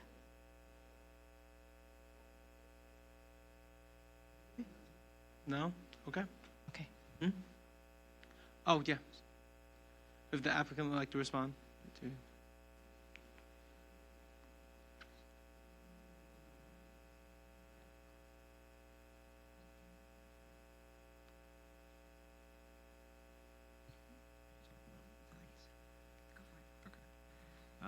So I wanted to kind of address the first thing that came up, which is the way in which we came in to acquire this building, right?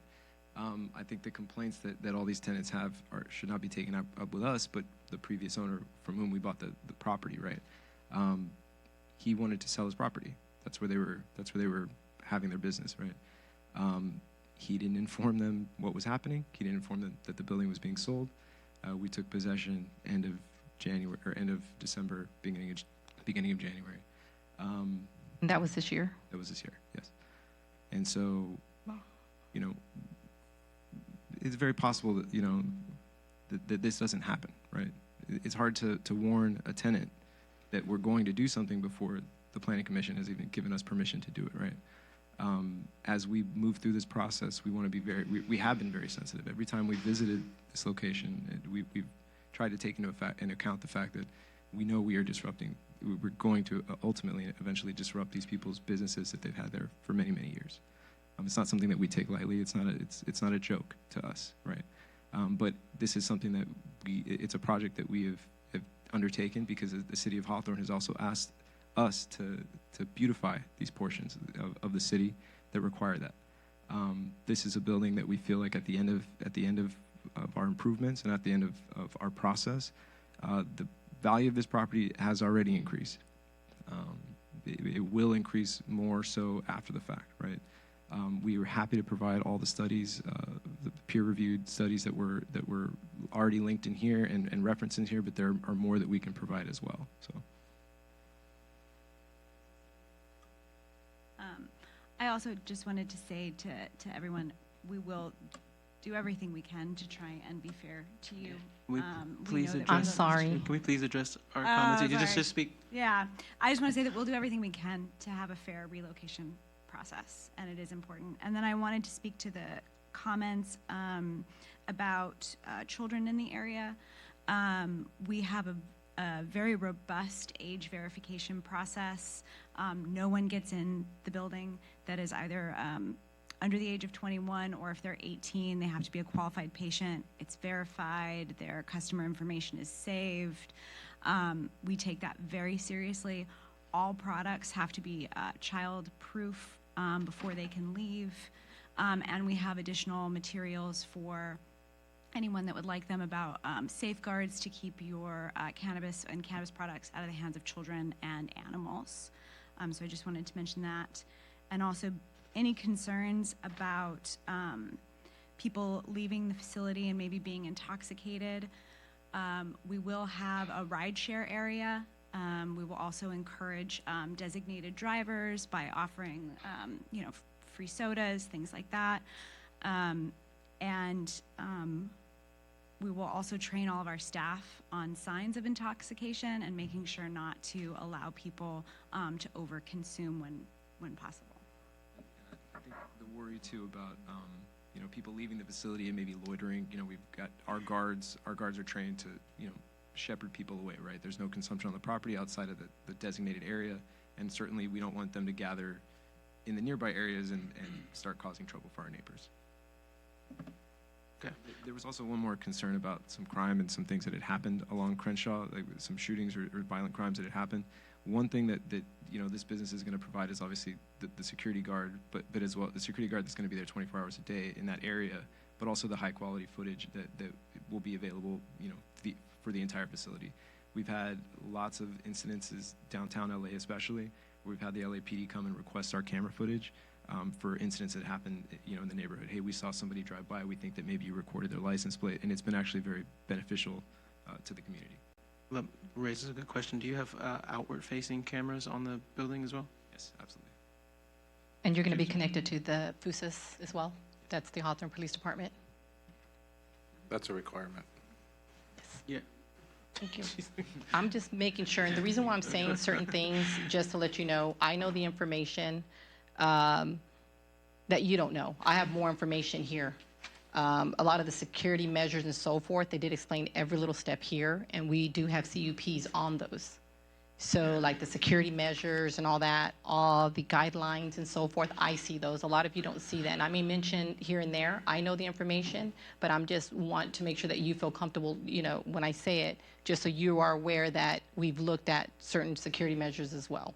That's the only reason why I'm repeating myself a little bit here. That's why I said it's required, for the same reason. I want the community to know that we are not just haphazardly allowing cannabis businesses to come in without having robust security connected to the police department camera system and everything else. I mean, it's definitely going to enhance security in the area. Okay, thank you. Okay. Jen? Good. Jen, do you have questions? I have no questions. Thank you. Cool. Thank you. Thank you. Okay. We have 11 letters that were received by email. I've put a copy of all of them on the dais. Most of them are very short. Actually, all of them I think are very short, so you should have had a chance to review them by now. Yeah. Okay. Do my fellow commissioners have any final comments or questions for staff? I'm sure we do in discussion, so. I have final comments. Questions? I have, a couple of Let's go questions. I just start with want to clarify, because I know we had some concerns from the residents. I just want to make sure that I covered some of those. Was proper notice Yes. done? Yeah. We're required by law to send our notices, well, to post them in the newspaper at least 10 days before. They actually, due to the timing of the posting, get posted like 11 or 12 days before. And at the same time, we send out the mailers. Now, if somebody received them 7 days before the hearing, that was the fault of the post office, because we do send them out about 10 days before the hearing. So yes, they were properly noticed. And about the schools, somebody mentioned here about there was a school nearby. I think that's for the next application. She mentioned it this time, but she was actually talking about the next application. The one on the I think forgive me if I mischaracterized, but I think she was trying to say that, you know, there are concerns that are applicable to everything, but the specific example of the schools applies to the area near Shoup Avenue. Okay, so just applying, okay, so this one, there's no schools. Well, there's a requirement in the municipal code to be separated from schools and certain other uses. Churches are not among them, and they do comply with all of those requirements. No more questions for me? I have a question just to, when it comes to purchase through, I know a lot of these residents are here about the way that their business management was handled. Is there any kind of requirement, the city requirement, for how we notify tenants if something like that is moving on or moving forward? No, basically it's a civil matter where when property changes hands, it happens if the seller doesn't inform the tenants, then they're going to be surprised. Yes, that happens. But it's the seller's lack of courtesy that's the problem here. Okay. So they don't even have like a 30-day notice, anything like that? It's just... Depends on the terms of the lease. Okay. If they're on a month-to-month, then that's what they have. Okay.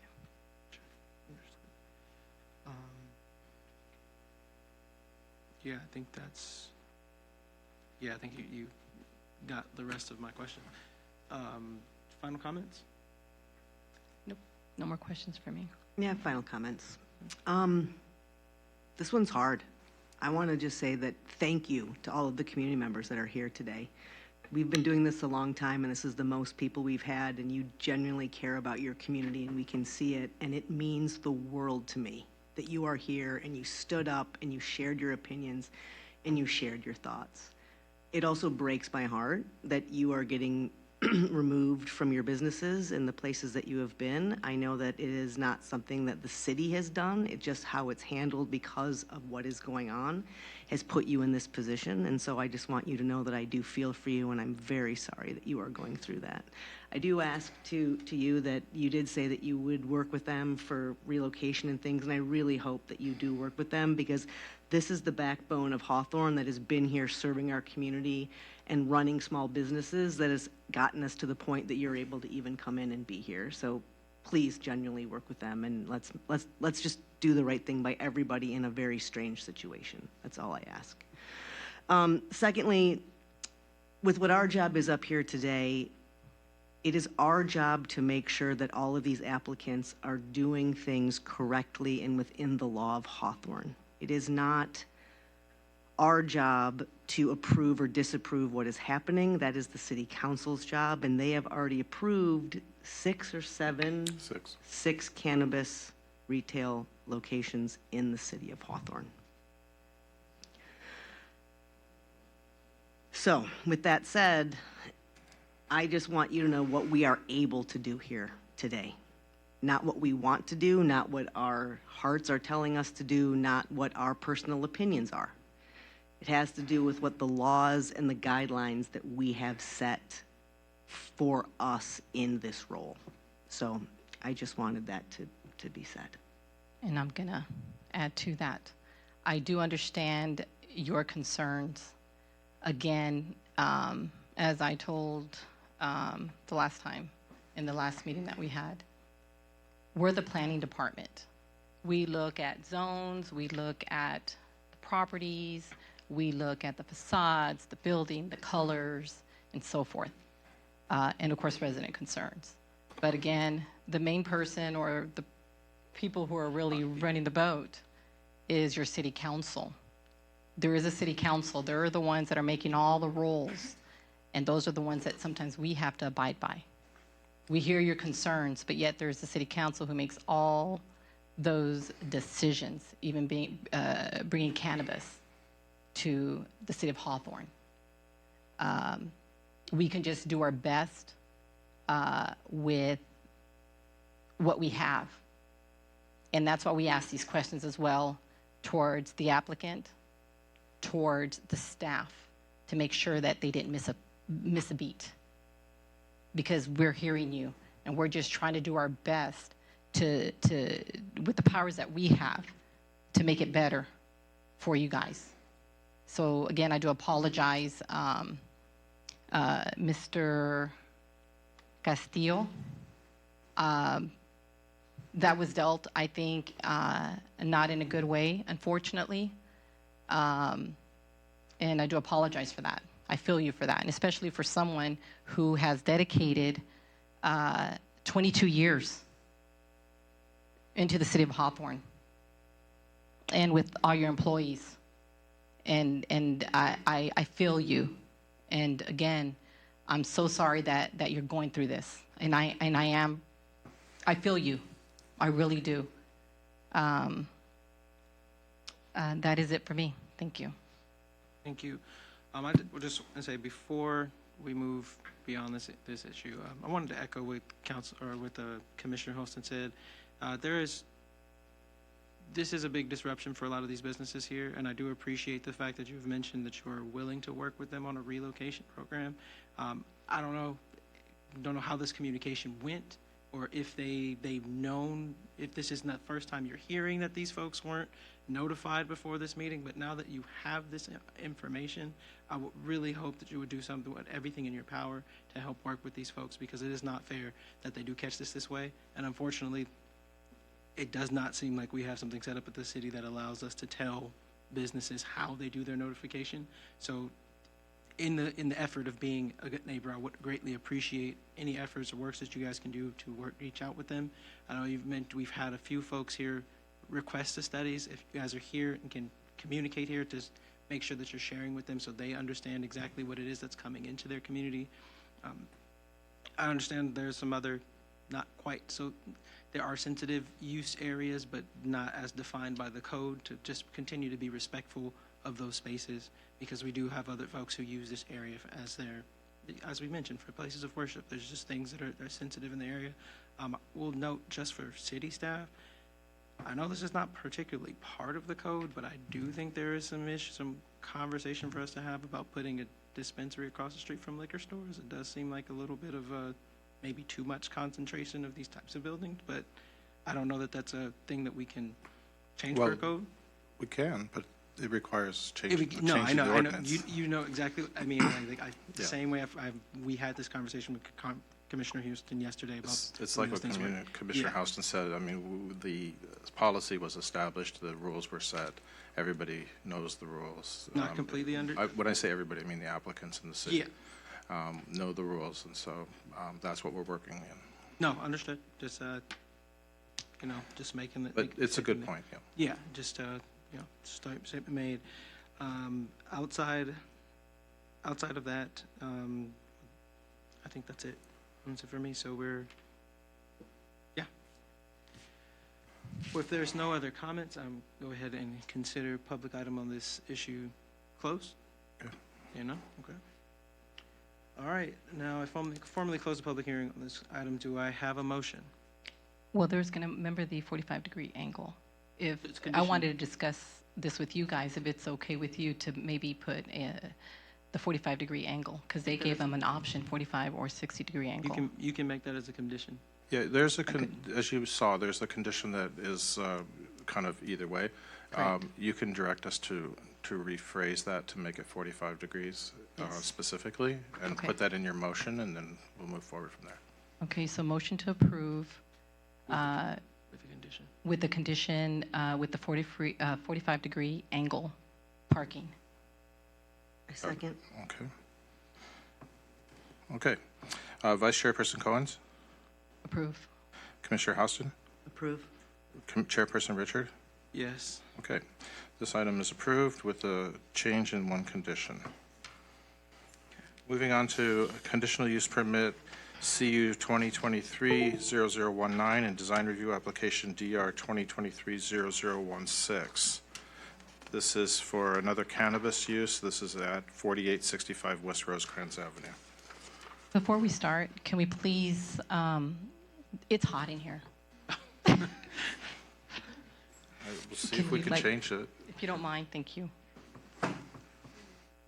I'm not sure if it was. I don't disagree with you. I'm not sure if it's me or. Okay. It's been like that all day here. Thank you. All right. Well, let's keep right on checking the log here. So we are on which one? It's 1-6. We're on 19 and 16. Now is the time to open the public hearing to consider conditional use permit 2023-0019 and design review application DR 2023-0016. Director Gleb McLean will present the staff report. Thank you. We're going to have the same sort of presentation. We're just going to talk about the specifics, and the details will come from the applicant, I'm sure. So this one is located at 4865 West Rosecrans Avenue, shown here. It's a little bit closer to Shoup than Inglewood Avenue, and it's on Rosecrans on the north side of the street. The back of the property fronts on county area, just for your information. The lot is 25,659 square feet. The total building is 10,064 square feet. The applicant is proposing to convert roughly 1/3 of the building, 4,334 square feet, to indoor parking to increase the parking availability, leaving their portion for retail at 4,667 square feet. And in the picture below, you see the existing conditions. I think I may have cut off the right tenant, which is not a part of this application, which is the veterinary hospital. So the part with the awning is the proposed location for the cannabis business, and the part on the right with the garage door is where the indoor parking will be. This is the site layout. The dark gray part is the other tenant, not a part of this.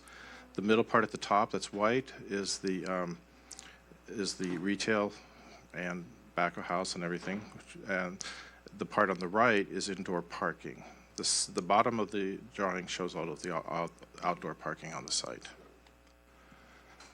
So this is the floor plan showing the retail area is a small part of the overall, and the indoor parking is a little bit less than half of the leasable space. The rest of that area that's in white is not accessible to the public. This is one of a lot of renderings they provided to us, I think conceptual of what the interior will look like. Here's another one.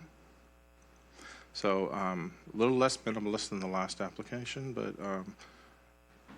very modern look, I think very tasteful approach to the design. I thought I had an exterior elevation, but I guess that got dropped by mistake. Conditions of approval are roughly the same as what we saw on the previous one. So again, there's retail conditions, there's delivery distribution conditions, operational conditions, miscellaneous, and public works conditions. And as with the previous applications, our recommendation is to approve PC resolution PC 2024-05 for this conditional use permit design review pursuant to the policy established by the City Council. Okay, thank you. Does the Planning Commission have any questions for staff?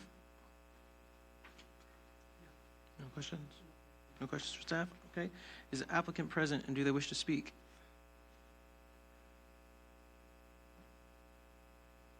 Good evening, Planning Commission. My name is Charles Baldwin, and I'm a representative of the applicant. I work with Haven, have for a number of years. I just wanted to give a quick explanation as to why our ownership team is not here today, to your question earlier. So Lisa Gutierrez, who is our minority owner of this project, has been with the Haven organization since we founded. She's on maternity leave right now. She's welcoming a new baby as of about 1 week ago.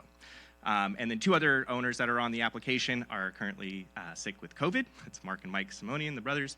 And then Johnny Hernandez is actually up in Fresno, where we are opening another location. Just finished a job fair, working on hiring and getting the finishing touches there. Again, my name is Charles. I lead up business development and our private label initiative. Very comfortable with the application. I did a lot of the CUP submission as well as quarterback the initial project application. So happy to answer any questions. Just want to say we've provided a pretty robust application initially to the City of Hawthorne, a pretty comprehensive CUP application. So we didn't actually prepare a presentation for tonight, but as Mr. McLean was indicating, we've provided numerous renders, interior, exterior elevations, and if we needed to get more of those pictures, I've got them. We can certainly get them circulated if that's helpful for the discussion this evening. I will point out that the first attachment of the staff report is the application for the conditional use permit, and there are a lot of full-size page renderings in there. So everything that I didn't show you is there for you to see.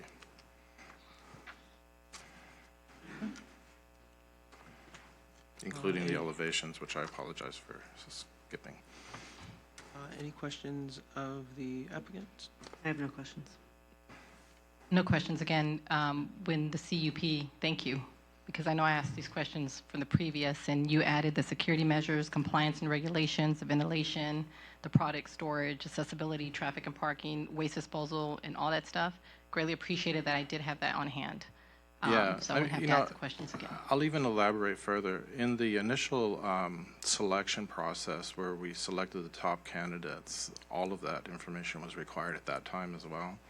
And so the candidates that were selected were the ones that had the best proposals that included security, ventilation, and everything else. So if any of that were missing, the point deductions were severe enough that they wouldn't be before you now.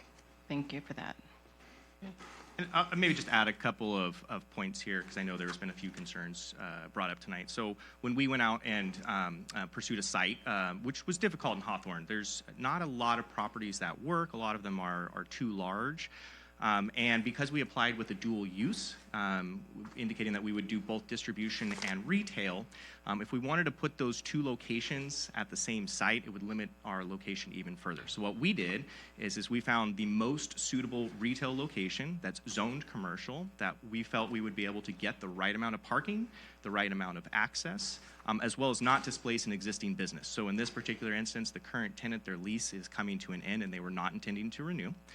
so there was no displacement. And we located our distribution facility down the road in a more appropriately zoned area that's more appropriately built for that function. So that was our approach is, hey, let's just go ahead and put with real estate, you always want to find the best use for that piece of property, and that was really one of our guiding principles in this site selection.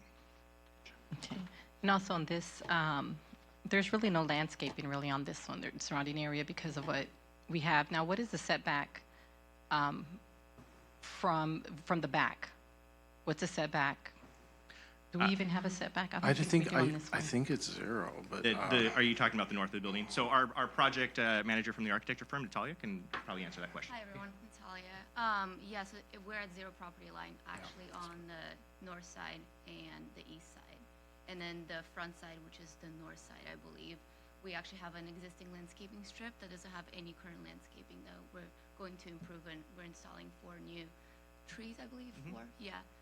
And then other landscaping as well. And we're also providing actually a new ramp along that landscaping strip for access, for pedestrian access, for accessibility from the sidewalk to the front of the site. And the site currently is very not accessible, and we're fully making it accessible to pedestrians and vehicular traffic. And what about the back? You mentioned the existing building is at On 0 the property back, line. Yeah, there's nothing? Nothing, absolutely nothing, yeah, on the back side and on the side. And the back side of that building, it's just a blank wall. There's no windows, no doors. It's just that back wall runs right up against that property line. And when you're looking at it from the front, you wouldn't even know that there's anything back there. Got you. And is there a proper preparedness plan, just in case something were to happen? Absolutely, yeah. So this will be, depending on timing, our 11th location that we've opened since founding Haven. Okay. And so we've, at this point, have a fairly sophisticated SOPs related to everything. Obviously, the cannabis-related items, the security that comes with that, and emergency preparedness, absolutely. Okay, thank you. No more questions for me. Okay. Thank you. Appreciate it. Thank you. Is there anyone present who wishes to address the Planning Commission on this item?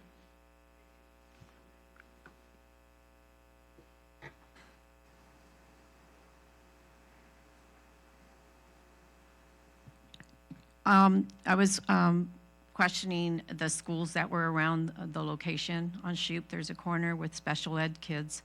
There's another school that's across the street, which is Billy Mitchell.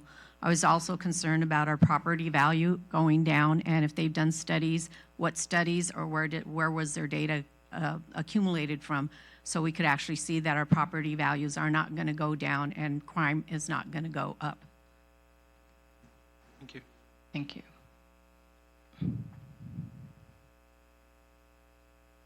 Anyone else who wishes to address the Planning Commission on this issue? Seeing none, do my fellow commissioner, or Mr. McLean, are there any documents to place into the administrative record? there were none for this one. None for this one. Or do my fellow commissioners have any final comments on this item or question of staff? She mentioned the school. How far is the Yeah, school? I was just checking the ordinance. 600 feet is the radius, so if it was within the 600 feet, this location would not have been allowed to go forward. So it's something more than 600. Gotcha. Thank you. And we did look at schools that are outside of the city as well, just to make that clear. Okay. Thank you. Okay. No further if there's no other comments? No. And actually, one more comment, just to the facade from the store. Just want to get a clarification that there is not going to be any visibility through the building from the outside. Just, this is what I'm seeing, but I just want a verification on that. That's correct. Okay, thank you. Okay. Right, so I'll now formally close the public hearing on these items. Do I have a motion to approve this application? I motion. I second. Okay. Secretary? Commissioner Houston? Approve. Vice Chairperson Cohen's? Approve. Chairperson Richard? Approve. Okay, this item is approved. The next item is conditional use permit CU 2023-0014 and design review application DR 2024-0001. This is also a cannabis application that was supposed to be ready, but due to some significant design changes that are being contemplated by the applicant, they've asked for this item to be continued. We are recommending this be continued to the March 20th meeting. Moved. So moved. Second. Well, We can do a voice vote on this. All in favor? Aye. aye. Okay. This item is continued to March 20th. All right. Administrative items. There are no items. No items today. Items to be placed on future agendas. I've been working on a municipal code amendment related to parking. There's a possibility I might be able to get it done. It's very, very complicated because it's like tentacles going into every other part of the code. So I'm trying to sort through those. So that's a possibility for the March 6th meeting, possibly, if not then, the March 20th meeting. Staff was working on code amendments related to fences and hedges. That one probably won't be ready by March 6th, but it might be. So we'll see how that goes. For the March 20th, you just heard we continued the application from Herbarium, the cannabis retail application for 11425 Hawthorne Boulevard. Those are the only applications that are close enough to a hearing at this point.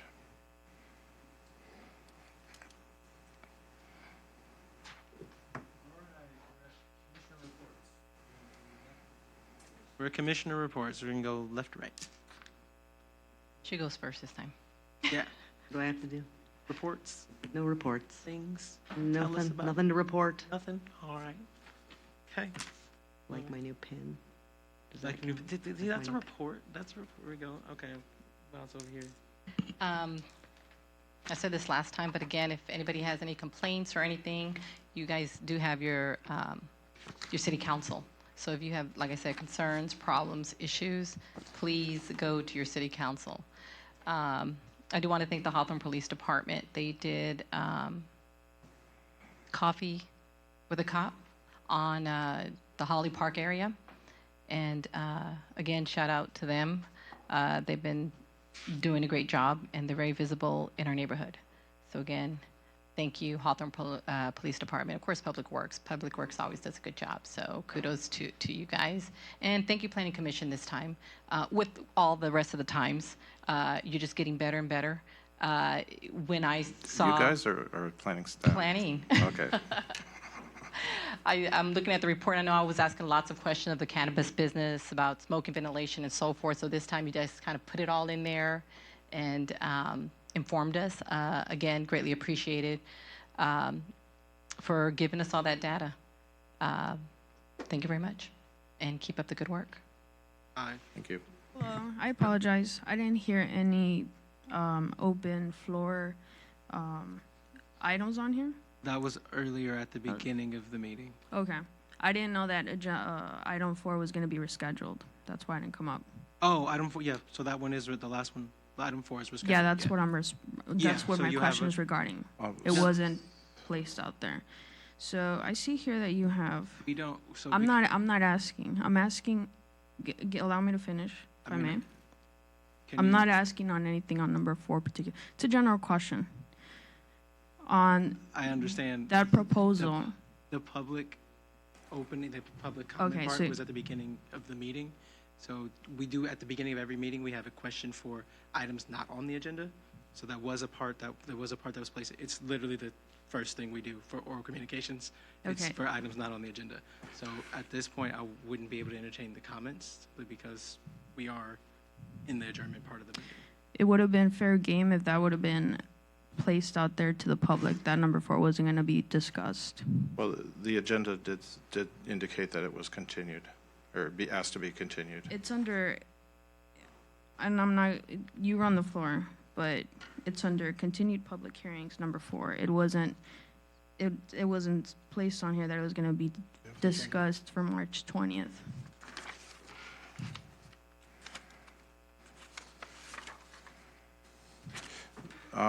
Under number 4, it says staff recommendation, continue conditional use permit and design review to March 20th, 2024. That's on the agenda. Where is this located? This is at the bottom of number 4. I apologize that you sat through all of this and didn't realize that. I had considered making an announcement at the beginning, but I thought everybody was here for the other items. Sorry. No, well, we came Yeah. 7 after the clock, so Sorry. Okay. I was here on time. Okay. Well, the meeting started at 6, and that's when I would have made the note of the meeting, the announcement. But this item that you're interested in will be back on March 20th, and there's a possibility that the applicant may ask for a continuance again. So you can either check the agenda, or you can call the planning department even up to the hour before the meeting and check with this to make sure if you want. Okay, what's the turnaround time on an email? Emails that are sent to the department are usually answered in the same day. I specifically look for emails concerning agenda items up to about an hour before the meeting, and so I will provide those to the Planning Commission if I do receive emails. Okay, that's what my question was about. The turnaround time on agenda items, future agenda items. It's not to discuss this in detail.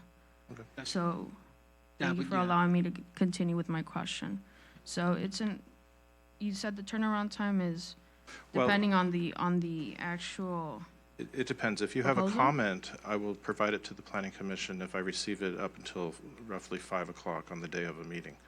If you have a question, I'll respond as soon as I see it. no, this will be, I'm planning on sending this to you within the next 7 days. Then is it a comment or question? It's questions on this item. Okay, I'll respond to them when I get them. Okay, sounds great. Thank you so much. Okay, sorry about that. No problem. No problem. Again, just for public notice, not trying to dissuade anyone from talking, just, trying to maintain we're here. But also distinctly wanted to say, appreciate every single person who sent an email. I feel like we issued a bit of an edict or challenge to the community to say, if you got something to say it, and they stood up and they responded, and I appreciate that. Respect the fact that folks did that. This is a bit of a personal note. I do find it incredibly distasteful that somehow we're able to purchase a building and folks don't get notified that their businesses are being. It's not a city thing. It's not. I understand. I'm agreeing with you. I understand. I think just it seems. was just not a very good procedure on the part of the seller. That just seems incredibly distasteful and just not okay. Yeah. I know that there. I don't know. I wonder if there. Sounds like there's not much we can do in that regard. But geez, it's just so unfortunate for them. That he answered my question. My first question was, what is the property conditions?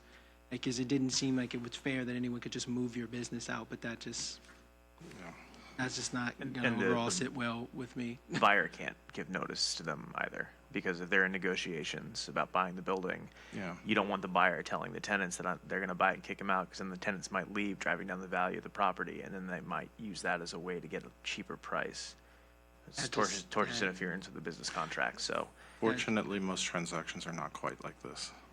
That's fair, and I'm glad that most are not this way. But I know it's the folks for who it is. That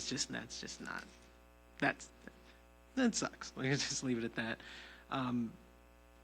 I do think overall in future, and when we're looking at future ordinances, there probably should be some more conversation around when we're looking at these sensitive use areas. I don't know that places of worship qualify as sensitive use areas. No. So that makes Part sense. of the original thinking behind that was that they're not used very much of the week, typically. I know that that's not universal, but that is the thought. So restricting things for something that's not even there, 5.5 days of the week is kind of not really fair to the businesses that are applicants. That was. No, that makes the logic. I hear the logic. Just that, and then also I know we did base the property restrictions or the distance restrictions based on the same thing we did for alcohol. Yeah, it's the same as the alcohol. Same as the alcohol code. I just wonder if there was Another thing to consideration on the consider, other. though, is that we actually did run studies on larger separations, but it eliminated so much of the city that there Right. was almost no opportunity to. 6 square miles is hard to do. It's anything very bigger. hard. I Yeah. understand. Well, it's actually 6.2. I'm just kidding. It doesn't matter. It's just I the, know. it's just I'm just joking the with you. commercial. Still- The commercial streets is I was all we being can look at. sarcastic. Pretty, So, pretty difficult yeah. to work in. Yeah. Well, yeah. With all that being said, again, appreciate y'all sticking in here with us. Thank you for, taking care of us with our pen and stuff. Appreciate that. And with nothing else, I will call this meeting adjourned at 8:17 p.m. Is that, last fine. question, is that the right time? Because that says 8:18 and my clock says 8:13. I have 16. You have 16? I have 13. I have 16. All right, Okay, so 16 wins. Give I me say 16. 8:16. 16? All right, we'll call it adjourned at 8:16. And I don't have any reports this week.